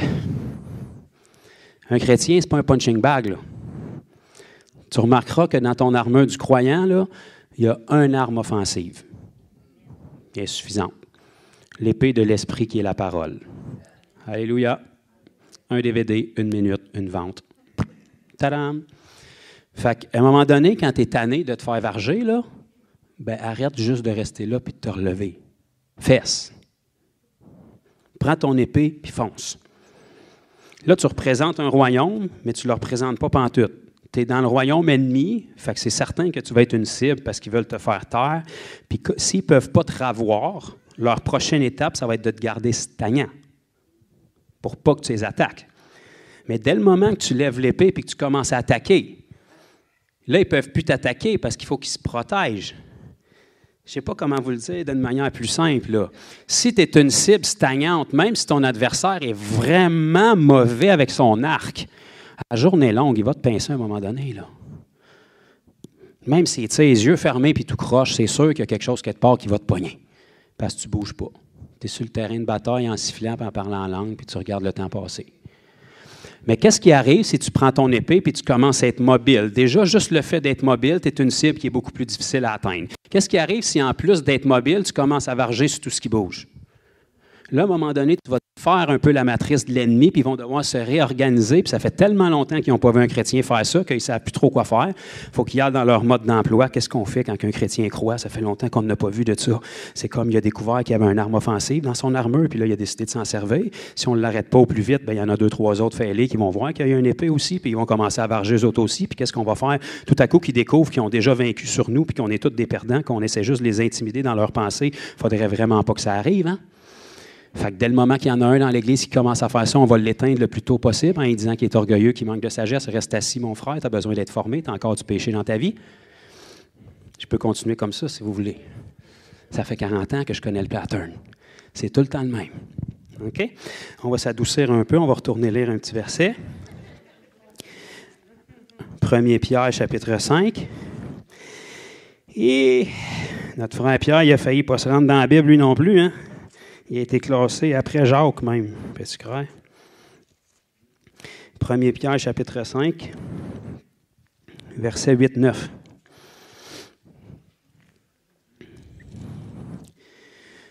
Ah, ben non, arrêtez. On va commencer au verset 5. 1 Pierre 5, 5. De même, vous qui êtes jeunes, papa puis les autres, là, mettons. De même, vous qui êtes jeunes, soyez soumis aux anciens. J'en ai pas de pasteur, moi, c'est l'Esprit qui m'enseigne. Alléluia. Ben, en tout cas, pas dans la Bible. Et tout, dans vos rapports mutuels, revêtez-vous d'humilité, car Dieu résiste aux orgueilleux, mais il fait grâce aux humbles. Humiliez-vous donc sous la puissante main de Dieu. Ça va rejoindre un peu ce qu'on a lu tantôt dans Jacques. Soumettez-vous donc à Dieu. Résistez le diable et il fuira loin de vous. Je peux vous dire de quoi? Si vous faites juste vous soumettre à Dieu, il y a des chances qu'il soit déjà résisté. Tu n'as même pas besoin de te rendre à l'étape B. Tu as ton diplôme tout de suite. Humiliez-vous donc sous la puissante main de Dieu afin qu'il vous élève au temps convenable. Moi, je suis un rien, je suis un chien, je suis un ver de terre. Si je peux juste être un serviteur, Seigneur, ça a l'air très noble, mais ce n'est pas biblique. Le Seigneur, son but, c'est de t'élever. Pas pour que tu aies la grosse tête. Parce que si Christ est en toi et tu es élevé, qu'est-ce que les gens vont voir? Humiliez-vous donc sous la puissante main de Dieu afin qu'il vous élève au temps convenable. Déchargez-vous sur lui de tous vos soucis, car lui-même prend soin de vous. Soyez sobres et veillez. Bon, là, on vient d'avoir comme 3 versets avec des bons cues, là. Ça nous parle d'humilité, ça nous parle de soumission aux autorités, pas d'abus malsains aux autorités, puis on vénère le pasteur, là. Laisse faire mes souliers, puis arrête de me balancer de l'argent, là. C'est pas ça le but, là. C'est une question que personne ne va mettre des enfants dans une garderie 5 minutes, pas de surveillant. Même s'ils sont remplis de bonne volonté, ça va se varger dessus, puis quelqu'un va se blesser. C'est la même affaire d'une église. Tu ne mets pas des nouveaux convertis ensemble sans personne qui est capable de diriger les choses. Ce n'est pas une question d'avoir des superstars, c'est une question d'avoir un sain équilibre pour que les gens puissent grandir d'une manière saine et être protégés. Donc, ça nous parle de soumission aux autorités, ça nous parle d'humilité, Ça nous parle de ne pas vivre avec un fardeau. Si tu as de la misère à te traîner, comment tu vas pouvoir traîner les autres? Parce que tu n'es pas appelé à être écrasé sur un fardeau. Tu es appelé à prendre les fardeaux des autres pour les décharger. Pas traîner le fardeau pour que les autres soient libres. Non, tu n'as pas besoin de leur fardeau. Ils ont été payés. Tu les enlèves. Man, arrête de transporter ça. Je connais quelqu'un qui les a portés pour toi. Voilà, maintenant on va courir ensemble. Donc là, ça nous donne tous ces bons cues-là. Ça finit en nous disant, soyez sobres. C'est bon ça aussi. Donc, votre adversaire, apparemment on en a un, qui sait que ça pourrait bien être le diable. Hein, c'est quand même assez clair. Rôde. Alors pendant que la majorité des chrétiens somnolent, lui, il rôde. J'ai dit pendant que la majorité des chrétiens somnolent, ils se font bercer dans la louange, un beau petit message sur l'amour, on est fidèle dans l'offrande, à dimanche prochain, mon frère, Kumbaya. Pendant que la majorité des chrétiens somnolent, on a un adversaire qui rôde. Soit qu'il n'y a rien à faire de sa vie, ou qu'il y a un but derrière. Il rôde comment? Comme un lion rugissant. Tout le monde dit « comme un lion rugissant ». La Bible ne nous dit pas qu'il est un lion rugissant. La Bible nous dit qu'il rôde comme un lion rugissant. Pourquoi? Parce qu'il est loin d'être assez bon pour être un lion. En fait, il a pris une forme de serpent dans le jardin, puis c'était pas mal le top, d'après moi, de ce qu'il pouvait accéder. Il rôde comme un lion rugissant. Okay? Le seul lion, c'est le lion de la tribu de Juda qui a accès à la royauté. Le diable, il n'aura jamais accès à ça, la royauté. De toute façon, vous irez voir dans Isaïe 14 puis Ézéchiel 28, parmi les pierres qu'il y avait sur son pectoral à cette époque-là, avant sa chute, puis la pierre de la royauté était absente. Donc, soyez sobres, veillez, car votre adversaire, le diable, rôde comme un lion rugissant, cherchant qui il dévorera. Donc, ça, c'est là où beaucoup de gens vont camper puis vont avoir peur du diable. La Bible ne te dit pas qu'il est dangereux, puis elle ne te dit pas que c'est un lion rugissant, elle te dit qu'il rôde comme un lion rugissant. Puis elle te dit dans les 3 premiers versets qu'on vient de lire, quoi mettre en pratique pour que tout ce qu'il y a à faire, c'est rôder. Rôde si tu veux. Tu vas être juste aux premières loges pour voir ce que le Seigneur fait. C'est parfait, je n'ai pas de problème avec ça. La Bible nous dit qu'il rôde comme un lion rugissant, cherchant qui le dévorera. Si vous regardez l'analogie avec le lion, là, évidemment, vous êtes au courant qu'on dit que le lion, c'est le roi de la jungle. Okay? Il n'y a pas beaucoup d'animaux qui peuvent vraiment être l'ennemi du lion. Peut-être les hyènes quand ils se mettent en équipe, peut-être un hippopotame s'il est vraiment sur le spot, mais le lion, c'est un animal qui est vraiment royal, qui a de la prestance, qui a de la puissance. Mais si vous regardez dans le système des lions, tous ceux qui perdent leur temps sur Discovery Channel, ou de quoi de même, là, Animal Planet, les lions sont à la tête du royaume animal, mais la majorité du temps, en fait 90% du temps, si ce n'est pas plus, ce n'est même pas eux autres qui chassent. C'est les femelles qui chassent. C'est le lion qui a le rugissement, c'est le lion qui a la prestance, mais c'est les femelles qui font le travail et qui le nourrissent. Qu'est-ce que le lion fait? Le lion, il s'installe puis il rugit. Son rugissement fait tellement peur et bouleverse tellement les animaux qui sont là que dans leur panique, ils prennent la fuite. Et dans leur fuite, qui c'est qui est placé en embuscade? Les lionnes. Donc, les lions voyagent en meute d'environ 6 à 12 lions avec 3 à 4 mâles dominants, puis le reste, c'est des femelles. Fait qu'il s'installe pour la chasse, il se cache en embuscade, et puis là, le lion émet son rugissement. Tous les animaux, dans leur panique, courent partout pour sauver leur vie, puis parce qu'ils sont en panique, ils ne savent plus qu'est-ce qu'ils font, bien, ils tombent entre les mains des lionnes. Il devrait y avoir quelqu'un qui comprend quelque chose, là. Le diable, il a 0 puissance. Il y a juste le micro que tu lui donnes, puis il va t'envoyer un événement imprévu en pleine face pour que tu prennes panique, pour que tu enlèves tes yeux sur Jésus, puis que tu mettes tes yeux sur l'événement.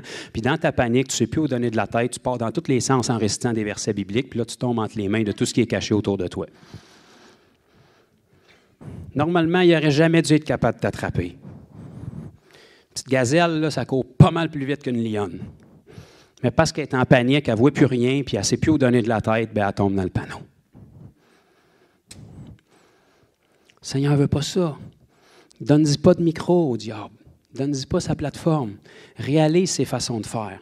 C'est tout le temps les mêmes. Dès le moment que tu es poussé à prendre une décision dans l'impulsivité, pause. Regarde ça aller. Tant qu'à crever, tu vas crever pareil. Tu aussi bien pas gaspiller d'énergie. Reste là. Regarde ça aller. De toute façon, des fois que tu auras une armure du croyant et que le Seigneur pourrait faire plus si tu restes là que dans ta fuite. Mettons. Wow, OK. Si le lion a pris à peine de ruger, je dois avoir touché quelque chose qu'il ne veut pas. C'est intéressant. Je vais aller creuser, voir qu'est-ce qu'il ne veut pas que je franchisse comme territoire. Probablement que je suis arrivé à la limite d'un territoire où je n'étais jamais allé, puis là, il ne veut pas que je traverse l'autre bord. Merci de l'information, Monsieur le lion. Je suis intéressé d'aller juste voir qu'est-ce qu'il y a l'autre bord. Ah, intéressant. Puis là, pendant que toutes les autres sont placés en embuscade, où est-ce qu'ils pensent que tu vas tout le temps te réfugier à chaque fois qu'ils t'envoient une tentation, bien là, toi, tu traverses dans l'autre territoire, puis tu commences à découvrir d'autres profondeurs de ce que Dieu a pour toi. Le verset 9 nous dit « Résistez-lui avec une foi ferme ». Ça ne dit pas « sauve-toi en panique », ça dit « résistez-lui ». Fait que la prochaine fois qu'il rugit, c'est bon, c'est mon signal. J'attendais justement ça. Ça veut dire qu'il y a beaucoup d'embuscades qui sont placées autour. Fait que qu'est-ce que je fais? Je lui résiste avec une foi ferme. Comment est-ce que je lui résiste? Bien, tu n'as rien à faire parce que tu es soumis à Dieu. Le but du rugissement, c'est juste de te déloger de la place où est-ce que tu es et puis de la route que tu as empruntée. Fait que tu restes drette là puis tu continues dans le chemin que tu avais emprunté. D'après moi, j'ai trouvé le bon sentier. Puis là, tu continues. Puis là, le rugissement augmente. Puis le rugissement augmente. Mais tu sais, le rugissement, ça ne tue personne, là. C'est juste pour te faire détraquer de où est-ce que tu t'en allais puis te faire retourner de où est-ce que tu étais. Fait que là, à un moment donné, il va arrêter de rugir parce qu'il va avoir mal à la gorge puis il va réaliser que ça ne porte pas le fruit que ça devrait porter. Puis toi, tu réalises que sans même faire un effort de plus, tu as résisté d'une foi ferme. Sachant que les mêmes souffrances sont imposées à vos frères dans le monde. Fait que dans le milieu de l'épreuve, dans l'œil de la tempête, là, tu penses que l'enfer entier est déchaîné contre toi, puis je dois tellement avoir un grand appel sur ma vie, mon frère, parce que le diable est tout le temps sur mon épaule. Premièrement, débarque-les de là, parce qu'il est supposé être en dessous de ton pied. S'il est sur ton épaule, c'est parce qu'il y a quelqu'un qui l'écoute, puis ça doit être... Puis il n'y a rien que tu vis que tes frères et sœurs n'ont pas vécu sur la planète, puis qu'ils ne vivent pas en ce moment. Là. C'est juste une question de ta perspective, puis de comprendre les ruses du diable. Réagis pas à son rugissement.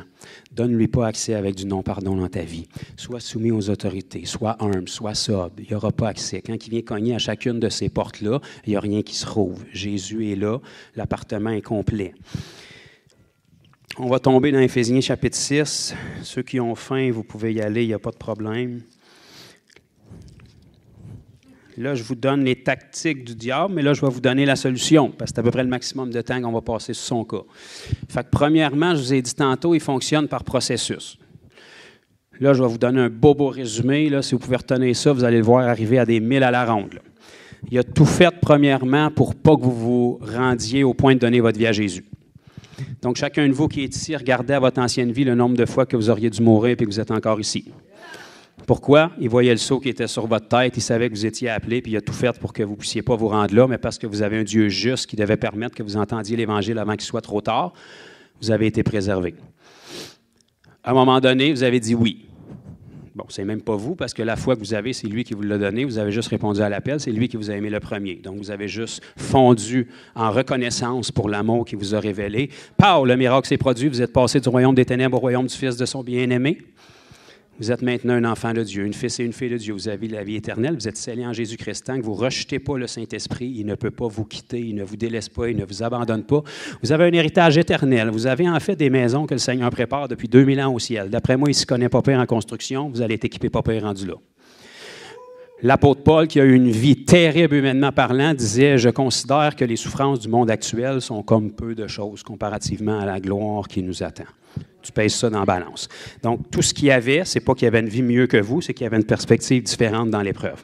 Donc, dès le moment que ça s'est fait, c'est fini, nada, capote, le diable vient de vous perdre. Non seulement il vient de perdre un esclave, mais il vient de gagner un ennemi. Vous comprenez ça? Parce que vous êtes encore sur la planète, vous avez juste changé de royaume. Là, non seulement il a perdu le contrôle qu'il avait sur vous, mais là, si vous comprenez ce que vous faites ici, vous devenez un adversaire contre lui. Puis, encore mieux que ça, si vous réalisez que vous êtes équipé et que vous avez une armure, là, vous devenez un gros problème.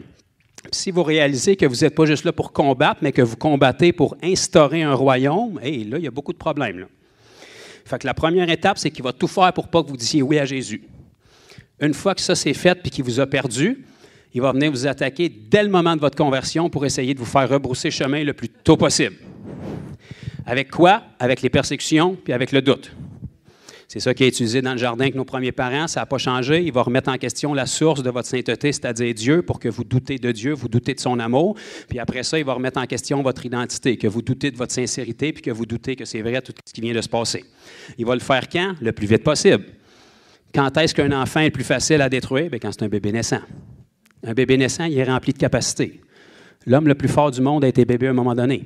Il avait toute cette capacité-là en lui, il a eu juste besoin de la développer. Mais un bébé, c'est inoffensif. Ça a toutes les capacités, mais ça ne sait rien faire encore. Donc, un bébé spirituel, ça n'a pas de témoignage, ça n'a pas d'expérience encore. Donc, le moment le plus propice pour essayer d'achever sa course, c'est dès le début.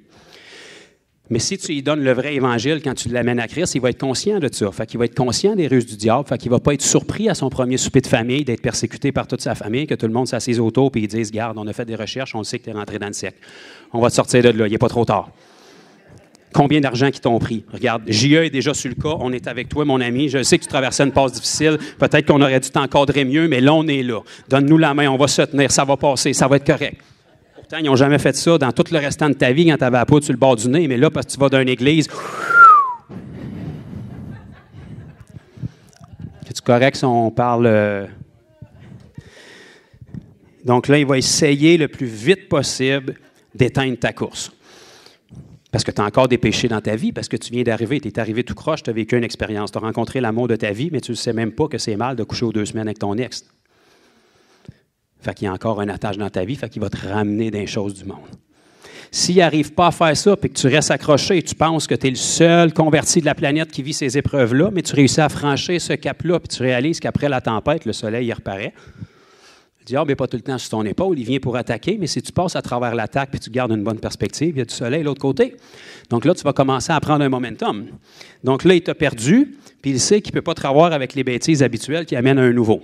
Parce que tu as été bien encadré. Parce que tu as des frères et sœurs qui sont autour qui te disent « C'est correct, là, on a vécu la même affaire. Je suis converti au Seigneur, j'avais tout, puis j'ai tout perdu. C'est correct, fais-toi-en pas, là, ça va aller. Le Seigneur va t'ordonner au centuple. De toute façon, ceux qui sont partis, il fallait qu'ils partent. Ils vont revenir, inquiète-toi pas. » Fait que là, tu te relèves, tu te secoues. Ah, finalement, je ne suis pas comme la personne la plus persécutée au monde. Donc là, tu franchis ce cap-là, puis là, tu commences ta vie chrétienne. Fait que là, l'autre étape, c'est que s'il t'a perdu et il ne peut pas te revoir, s'il voit que tu as pris un momentum, la prochaine étape, c'est qu'il faut essayer de le garder stagnant puis religieux le plus possible. Fait que là, il va commencer à venir te garder juste un bon chrétien. Garde ta foi dans ton cœur. Travaille sur ta sainteté. Tu as encore des choses à travailler avant de corriger les autres. Évangéliser. Tu te souviens ce que tu as fait hier dans ta chambre? Je pense qu'on va attendre.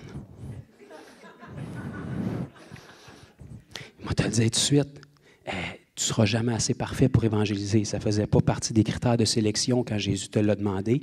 Le commandement d'évangéliser, c'est dès le moment que tu es un enfant de Dieu. Il t'a dit « allez ». Il ne t'a pas dit « sanctifie-toi avant d'aller ». Sinon, on ne pourra pas y aller avant que Jésus revienne, là. Il ne t'a pas dit avant que ça te tente, attends que ça te tente avant d'y aller, sinon tu es dans tes œuvres. Ça ne te tentera jamais, c'est correct? Vas-y pas parce que ça te tente, vas-y parce que c'est un commandement. Il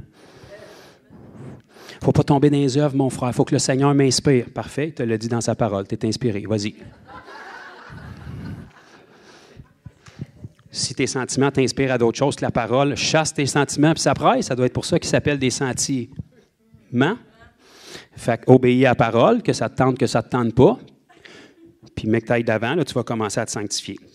Fait que là, à un moment donné, tu vas pogner un momentum. Tu vas avoir évangélisé 2-3 personnes, même si tu n'es pas parfait, tu vas réaliser qu'ils sont touchés. Mais que tu commences à faire 2-3 miracles. Et là, il sait que tu vas être en feu, fait qu'il va t'envoyer un de ces chrétiens. C'est beau, mon frère, ce que tu me dis, j'admets ton zèle, mais tu sais que le diable aussi fait des miracles. Il faut être prudent. Souviens-toi ce que Jésus a dit. N'avons-nous pas fait des miracles en ton nom? N'avons-nous pas chassé des démons en ton nom? Jésus va leur dire quoi? Retirez-vous de moi, je ne vous ai jamais connu. Fais attention avec ça, les miracles. Tout à coup que le monde serait sauvé à partir de ça. Tout à coup que le nom de Jésus serait glorifié à partir de ça. Fais attention. L'important, c'est la sainteté, pas les miracles. L'important, c'est l'amour, pas les œuvres. Mais d'après ce que je comprends, si tu n'as pas les œuvres, tu n'as pas l'amour, toi non plus. Fait que tu as quoi à m'enseigner, dans le fond?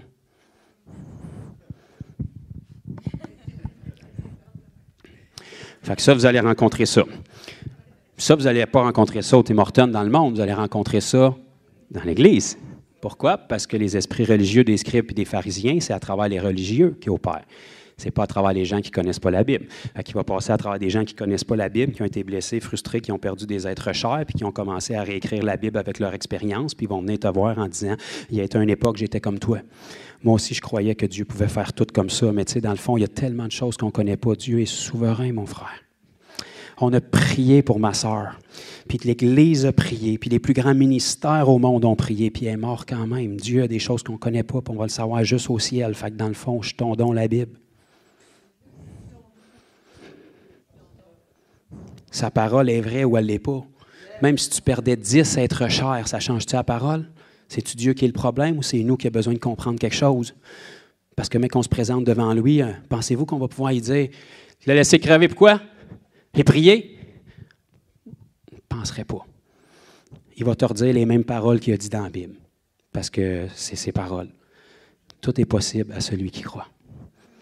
Viens pas me dire que je ne croyais pas. Tu ne croyais pas. Hey! On a tous prié et on croyait. Ben non, vous ne croyez pas. Vous étiez incrédule.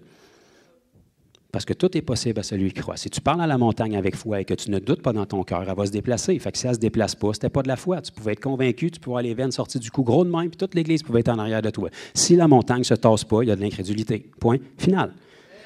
C'est pas ce que tu penses qui a de l'importance, c'est ce que Dieu dit. Dieu dit, pour être capable de déceler c'est quoi de la foi, c'est que la montagne se tasse. Si elle ne se tasse pas, ce n'était pas de la foi. Tu pouvais être convaincu que c'était de la foi, tu pouvais dire que c'était de la foi, mais ce n'était pas de la foi. Il y avait de l'incrédulité qui stoppait ta foi. Donc, si tu as perdu puis que tu es sauvé, si tu as passé les premières tribulations d'un nouveau chrétien, si tu as commencé dans un momentum, là, il va essayer de t'éteindre. Qu'est-ce qui arrive si tu traverses de l'autre côté? Puis là, tu dis, OK, je suis plus joyeux à voir le Seigneur faire des miracles qu'à rester assis comme tous ceux qui me critiquent. Fait que là, tu persévères là-dedans. Bien là, il va venir commencer à essayer de te faire tomber dans un autre pattern. Te faire sentir que tu es indigne. Te faire sentir que tu tombes dans les œuvres. Il va essayer de t'entourer avec des gens tièdes autour de toi pour qu'ils t'éteignent, parce que qui s'assemblent se ressemblent. Vous remarquerez, les gens qui sont bouillants pour le Seigneur, ils ne sont pas tolérés par ceux qui sont tièdes. Ils sont critiqués par ceux qui sont tièdes. Quand les tièdes n'arrivent pas à t'éteindre, bien, ils vont se détacher de toi puis ils vont calomnier à l'extérieur. Fait qu'il faut que tu trouves des amis qui sont bouillants comme toi. Puis là, si tu trouves des amis qui sont bouillants comme toi, bien là, tu as un momentum, puis tu es difficilement arrêtable. Fait que là, qu'est-ce qu'il va faire? Il va passer à travers les esprits religieux qui sont dans les églises pour essayer de te séparer, de te marginaliser, puis de parler contre toi pour discréditer ce que tu fais. Je peux continuer, là. Je vous donne le pattern. OK? Je peux vous dire, c'est comme ça qu'il fonctionne. En cours de route, à force de voir le Seigneur agir, il va vous faire tomber dans un autre pattern où est-ce que vous allez sentir que vous êtes tellement proche du Seigneur parce que vous voyez tout le temps le Seigneur guérir par vos mains, vous voyez les démons supplier quand vous les chassez, vous voyez le Seigneur agir, vous voyez des gens se convertir. Donc là, il va commencer d'une manière subtile à essayer que les œuvres puis la demande soient tellement grandes sur vous que vous négligiez votre relation avec lui, mais vous ne vous en rendrez pas compte parce que vous êtes constamment en train de travailler pour le Seigneur. Mais pendant que vous travaillez pour le Seigneur, vous n'êtes pas en train d'être intime avec le Seigneur parce que quand vous arrivez dans votre lieu secret, vous êtes tellement brûlé que vous tombez endormi. Donc là, il va vous avoir comme ça parce que la relation va commencer à se tiédir.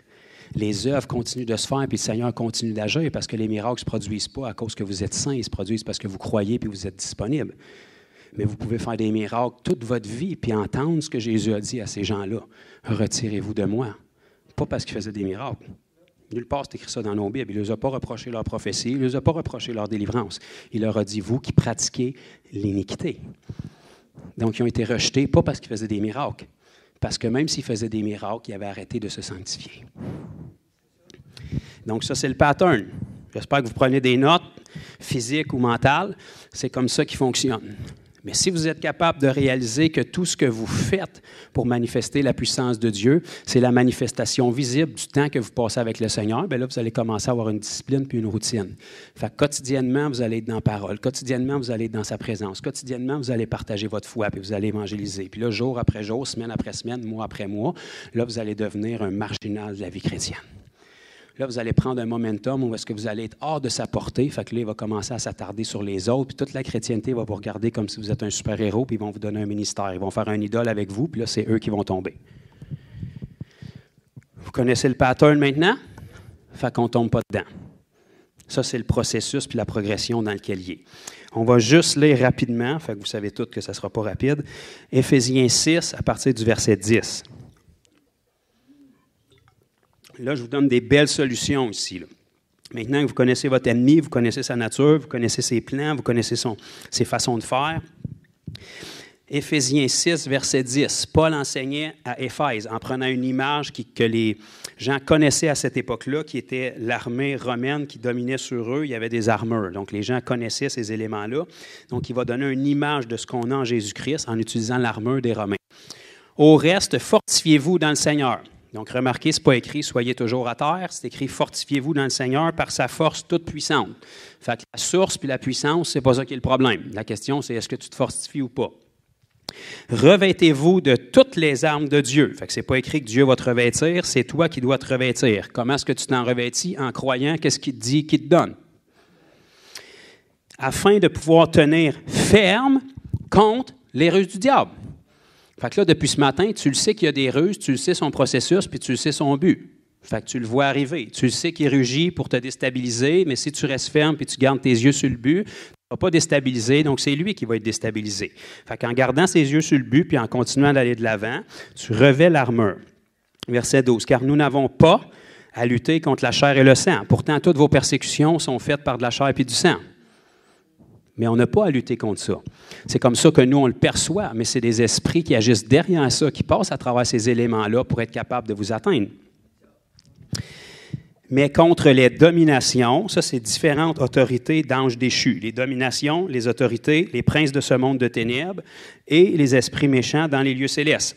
C'est pourquoi prenez toutes les armes de Dieu, donc soit que Paul radote ou qu'il voulait qu'ils comprennent, fait qu'il répète la même chose, prenez toutes les armes de Dieu afin de pouvoir résister dans le mauvais jour. Le Seigneur t'avertit qu'il va y avoir des mauvais jours. C'est quoi les mauvais jours? Ça ne devrait pas être toi qui es des mauvais jours, ça devrait être le diable qui est des mauvais jours. Lui, il t'amène un mauvais jour, mais si tu as revêtu toutes les armes, puis tu es stable et ferme, ça devient une mauvaise journée pour lui. Ils vont avoir le goût de retourner se coucher, puis il va regretter de s'être levé ce matin, puis il va surtout regretter d'avoir ciblé toi. C'est pourquoi prenez toutes les armes de Dieu afin de pouvoir résister dans le mauvais jour et tenir ferme après avoir tout surmonté. Fait que le but, ce n'est pas juste que tu remportes un combat et que tu surmontes. La Bible te dit qu'avec toutes les armes, tu peux tenir ferme après avoir tout surmonté. Fait que tu vains l'ennemi, tu prends ta position de roi et de sacrificateur, puis là, avec toutes tes armes, tu tiens ferme. Toujours dans une position de victoire. Tu es excité au prochain combat pour remporter encore la victoire. Tenez donc ferme, je sais qu'il y a moins en moins d'amènes, là, fait que c'est correct, on sait que ça rentre. Tenez donc ferme, ayez à vos reins la vérité pour ceinture. Donc, la ceinture, vous remarquerez que ce n'est pas comme une arme vraiment foudroyante du soldat. C'est assez rare que vous allez avoir un soldat qui gagne des coups de strap sur le terrain de bataille. Là, viens ici, m'a te fessé. Non, mais la Bible commence par ça. Pourquoi? Parce que la ceinture, c'est ce qui va venir ceindre les reins du soldat puis qui va lui donner sa structure, sa force pour être capable de combattre, de se tenir ferme puis de porter le poids du reste de l'armure. Okay, ce n'est pas une petite ceinture en cuir Gucci, là. C'était vraiment une ceinture comme les ceintures d'entraînement qui fortifient les reins pour tenir le tronc serré. Il y en a-tu qui comprennent ce que je dis? Faites comme si vous compreniez, on dit « Amen ». Donc, la Bible te dit que la ceinture qui tient tout le reste en place, qui te tient ferme, qui te donne une posture pour être capable de prendre les coups puis d'en redonner, c'est la vérité. Donc, si tu ne connais pas la vérité, bien, tu vas tout le temps être mou. Fait que tu vas aller te combattre puis tu ne sais pas ce que tu vas faire. Tu vas être comme un spaghetti. Tu vas être comme du jello. Fait que ça prend la vérité pour ceinture. Tu sais t'es qui. Je suis un enfant de Dieu, j'ai un ennemi, je représente un royaume, je suis dans un autre royaume, j'ai un mandat, j'ai toute autorité, j'ai une mission, le Seigneur est avec moi, puis le ciel en entier me devance. Là, tu pars avec une structure que ça va en prendre pas mal pour t'ébranler, là. Tes reins sont saints par la vérité. Fait qu'on commence par ça. Revêtez ensuite la cuirasse de la justice. La cuirasse, c'est comme un saut qui se mettait, mais c'était dur. Fait que c'est comme un bouclier, mais que tu portes. Fait que ça, qu'est-ce que ça fait? C'est que si ton bouclier n'échappe, puis il y a une flèche qui se rend, elle fait sa cuirasse, puis elle part à côté. Fait qu'au lieu de te percer le cœur, bien, ça fait « ting ». Fait que ceux qui écoutaient Robocop plus jeunes ou Terminator, là, ting, ting, ting, ting, ting. Bon, bien, c'est sa cuirasse. La Bible te dit que la cuirasse, c'est la justice. Qu'est-ce que ça fait? Les traits enflammés du malin vont pouvoir se loger dans la vie d'un chrétien juste s'il ne réalise pas qu'il est justifié. Parce que les traits enflammés vont piquer avec la condamnation. Mais si tu réalises que tu es juste, la condamnation coule comme le lot sur le dos d'un canard parce qu'elle n'a nulle part pour frapper parce que tu as une cuirasse. La Bible te dit que tu as été justifié. Justifié veut dire juste comme si tu n'avais jamais péché. Justifié. Point. Donc là, tu viens d'éteindre tous les traits enflammés du malin parce que s'il y a le malheur de venir essayer de te mettre quelque chose de ton ancienne vie sur toi ou un péché que tu as commis aujourd'hui ou hier, tu peux te rabattre sur la justification de Christ parce que c'est Christ qui est mort à la croix. Tu te repens de cette chose-là, puis il est mort en tant que toi. Fait que tu es juste. Fait que le trait enflammé frappe sur la cuirasse, puis c'est fini, on continue. 2-0. Maintenant, mettez pour chaussure à vos pieds. Ça, c'est important. Mettez pour chaussure à vos pieds le zèle que donne l'Évangile de paix. Donc, encore une fois, il n'y a pas un soldat sur un terrain de bataille qui court après son ennemi à coups de sandales. OK? Ce n'est pas une arme offensive. Ce que les souliers ou les sandales faisaient sur l'armure d'un soldat, ça faisait qu'il était capable de, voilà, marcher ou courir. Fait que tu peux avoir la plus belle épée, le plus beau bouclier, la plus belle cuirasse, le plus beau casque, puis la plus belle ceinture.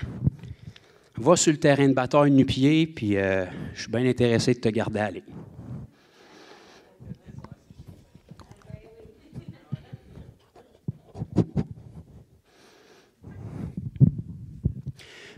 Qu'est-ce que c'est des souliers à nos pieds?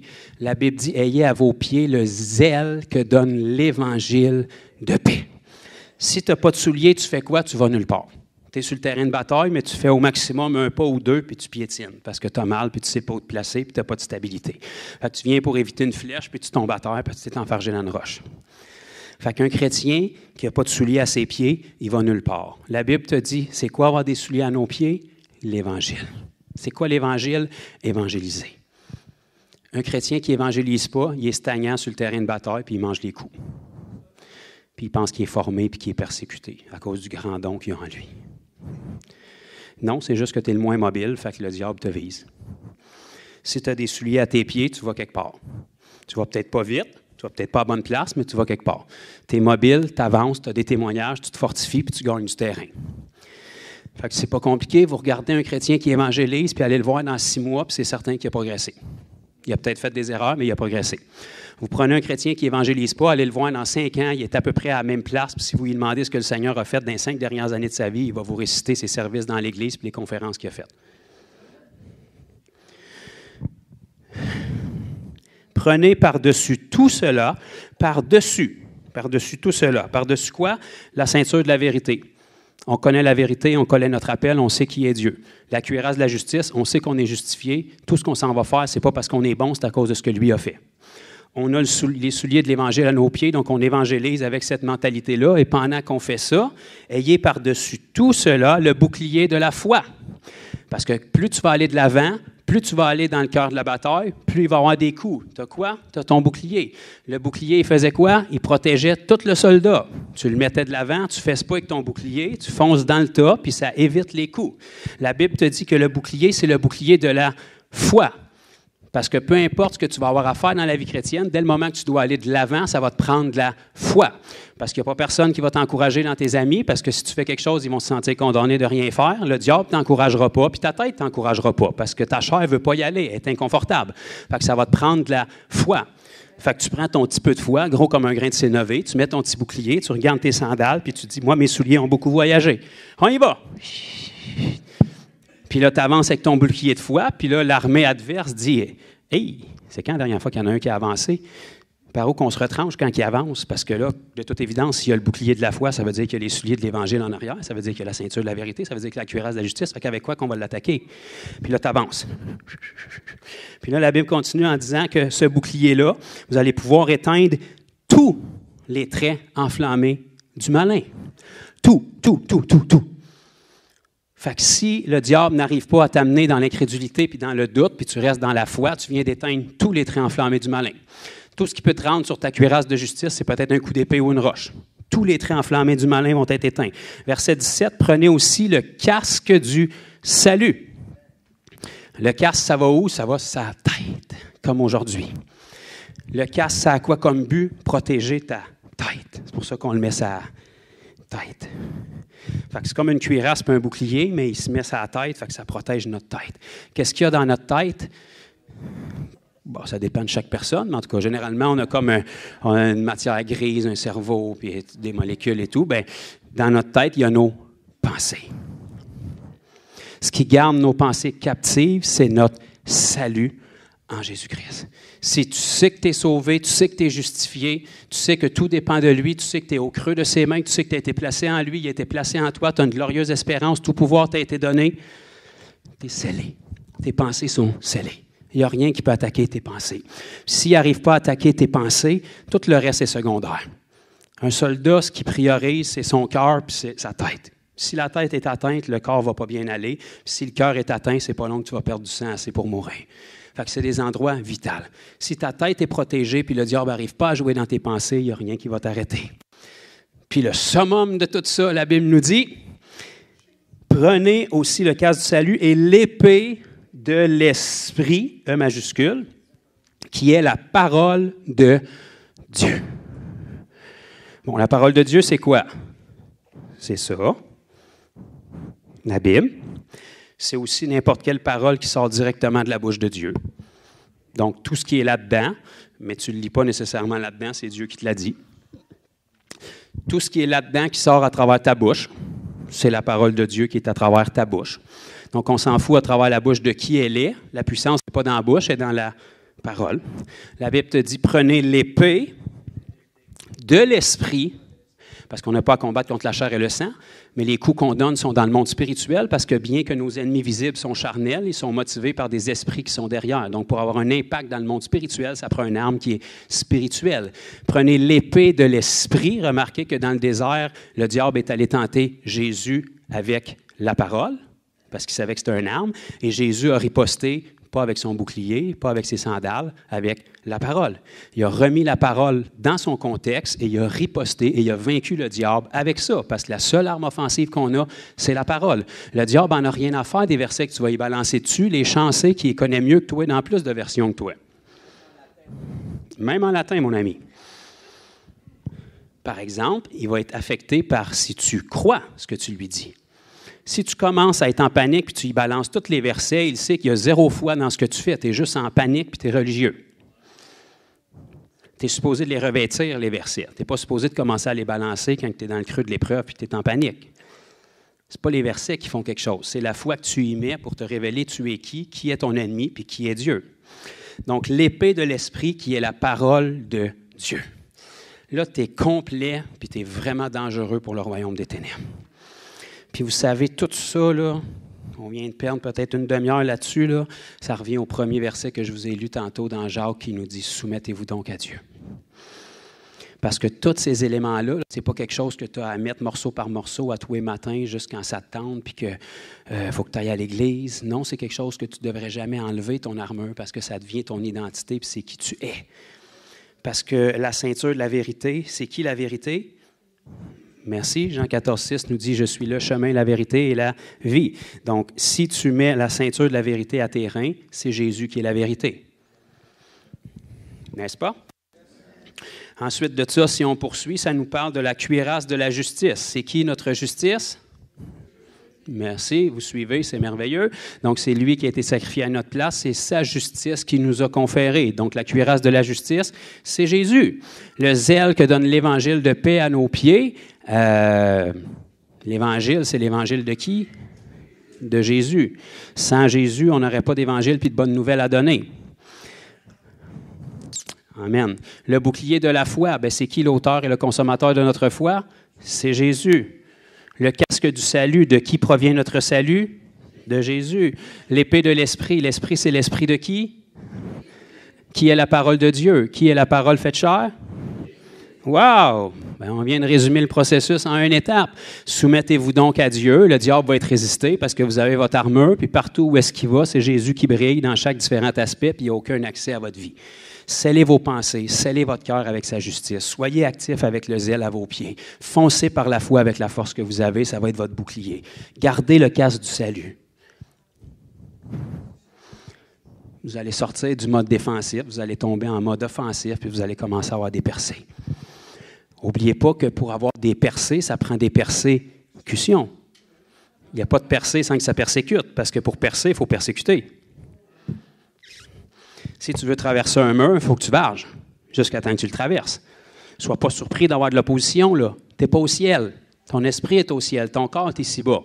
Le royaume de Dieu, tu ne le fais pas avancer au ciel. Il est déjà parfait là, de ce côté-là. C'est sur terre. Quand on prie notre Père, c'est que ta volonté soit faite sur terre comme au ciel. Au ciel, elle l'est déjà. Pourquoi qu'on a des vents contraires et des persécutions? C'est qu'on essaie d'établir un royaume dans un royaume ici qui est opposé à ce royaume-là. Fait que c'est normal que ça persécute. Sois conscient que quand ça persécute, c'est parce que tu as trouvé une percée. Si tu pousses à travers la persécution, ça va percer. Puis la persécution va devenir une percée dans ta vie, va devenir un témoignage. Puis là, à travers la brèche que tu as faite, il y en a d'autres qui vont passer.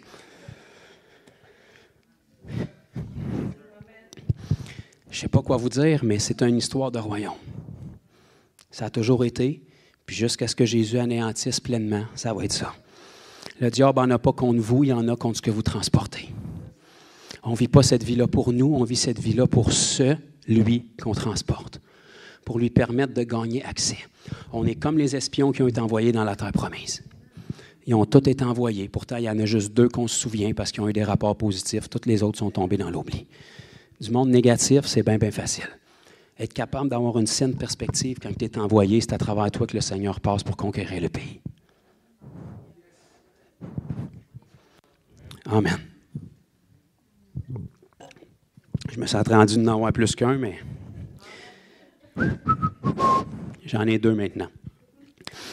Fait que voilà ce que je peux vous dire sur le combat spirituel et les ruses du diable. C'est beaucoup, beaucoup plus simple qu'on peut penser. Si on enlève les yeux sur nous, qu'on réalise que c'est tout à propos de Jésus, qu'on réalise que c'est une histoire de royaume, qu'on réalise qu'on a un ennemi, qu'on réalise que peu importe quel minion qui travaille pour lui a le même cœur, a le même mandat, on réalise ses astuces, on réalise ses ruses, il ne se réinvente pas, là. C'est tout le temps les mêmes. Mais que vous ayez brûlé sa boîte d'options, là, bien, il va revenir à la première option. Puis après 2-3 fois, quand il voit que ça ne porte pas de fruits, il va passer au suivant. Quand il a essayé de tenter Jésus dans le désert, il s'est fait frapper à 3 reprises par l'épée de l'esprit. Il a dit, « Pas, on va prendre un break, m'en aller ailleurs. » La Bible nous dit qu'il s'est retiré jusqu'au moment convenable. Il est allé faire un tour ailleurs pour voir s'il ne trouverait pas quelqu'un qui n'est pas armé ailleurs. Ça va être la même chose dans vos vies. Vous lui résistez d'une foi ferme. S'il vous plaît, ne combattez pas contre le diable. Quand il vient vous attaquer, vous ne perdez pas de temps avec lui. Vous vous soumettez à Dieu. Fait que quand la tentation vient, plutôt de prendre autorité contre la tentation, Seigneur, je te remercie parce que je sais que la tentation, c'est le dernier outil que l'ennemi a. Fait qu'il est déjà épuisé dans ses options. Fait que s'il vient me tenter, ça prouve qu'il est pas mal à court d'options. Puis je réalise que la tentation, ça y rapporte absolument rien, en fait. L'épreuve, elle ne vient pas de Dieu, elle vient du diable. La tentation, ça ne vient pas de Dieu, ça vient du diable. C'est des outils, mais ça ne leur rapporte absolument rien. Le seul but de la tentation et de l'épreuve, c'est de vous amener dans le péché pour gagner un accès dans votre vie par vos pensées puis commencer à construire une forteresse. Si vous réalisez que la tentation n'est pas un problème puis que l'épreuve n'est pas un problème, à un moment donné, il n'y aura plus de tentation puis il n'y aura plus de problème. Fait qu'il va falloir qu'il aille vers quelqu'un d'autre, puis il va revenir vers vous à un moment convenable où est-ce qu'il va juger que vous êtes faible dans votre chair, puis il va réessayer le même pattern. Mais si à chaque fois qu'il vient cogner à la porte avec des tentations, ça ne produit pas de péché, le royaume des ténèbres, contrairement à la majorité des chrétiens, ils ont des comptes à rendre. La tentation puis l'attaque, ça ne leur apporte rien. Ce qu'ils veulent, c'est gagner du territoire. Si la tentation puis l'épreuve ne gagnent pas de territoire dans ta vie pour en gagner dans la vie des autres, ils perdent leur temps. Fait qu'ils vont passer à un autre candidat. Arrange-toi pour que quand ils viennent cogner, ça soit écrit « No vacancy », il n'y a pas de place, puis qu'après 1 tentation, 2 tentations, 3 tentations, toi, tu ne bouges pas puis tu continues d'aller de l'avant, ils vont passer au suivant. Tu viens de remporter une victoire spirituelle. Comment ça s'est fait? Personne n'était au courant. avec tes pensées qui venaient t'attaquer, mais tu avais ton casque du salut, tu as continué d'aller de l'avant, tu n'as pas discuté avec un menteur, parce que tout ce que tu vas avoir de la bouche d'un menteur, c'est des mensonges. Nos premiers parents, ils ont essayé de parler qu'un serpent dans le jardin, ça n'a pas vraiment abouti. La vraie question, c'est qu'est-ce que tu faisais à parler qu'un serpent quand tu aurais pu parler de Dieu? Tu sais, il y a des affaires que tu ne discutes pas, là. Tu ne perds pas de temps. Tu ne négocies pas avec l'impudicité. La Bible dit « fuyez l'impudicité ». Essaie pas d'être là et de résister. Fuis. Ça va régler le problème. Tu n'auras rien à résister, tu t'enfuis. Joseph a laissé sa tunique derrière. Non! Il n'y a pas de blind date qui vont se faire ici t'asseoir. Tu viens de régler la tentation? Fuyez l'impudicité. Arrête de penser que tu es assez fort, tu es assez bon, ça va te faire un témoignage. Fuis! Perds pas de temps à t'ostiner avec le diable. Reste ancré. Tourne tes yeux vers le Seigneur, puis construis-toi dans la vérité. Tu vas être soumis à Dieu. Le diable va voir qu'il n'y a aucun ancrage sur toi. Tu vas pouvoir dire comme Jésus, « Satan, le prince du monde, arrive, mais il n'a rien en moi. » Soit c'est arrogant, ou c'est simplement de croire la vérité. Voilà. C'est ce que j'ai à vous dire pour aujourd'hui. Fait que je ne sais pas si c'était assez festif pour vous. Je ne sais pas si ça comble votre samedi.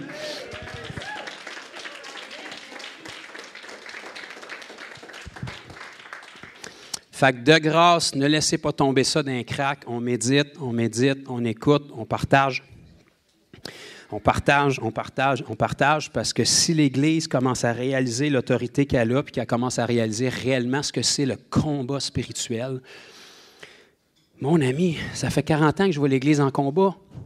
C'est pour quand la victoire? Si tu ne combats pas pour gagner, arrête l'histoire, là. On va aller faire d'autres choses. Quand on combat, c'est pour remporter des victoires. Le combat, tu n'as pas besoin de le chercher, il va venir à toi automatique.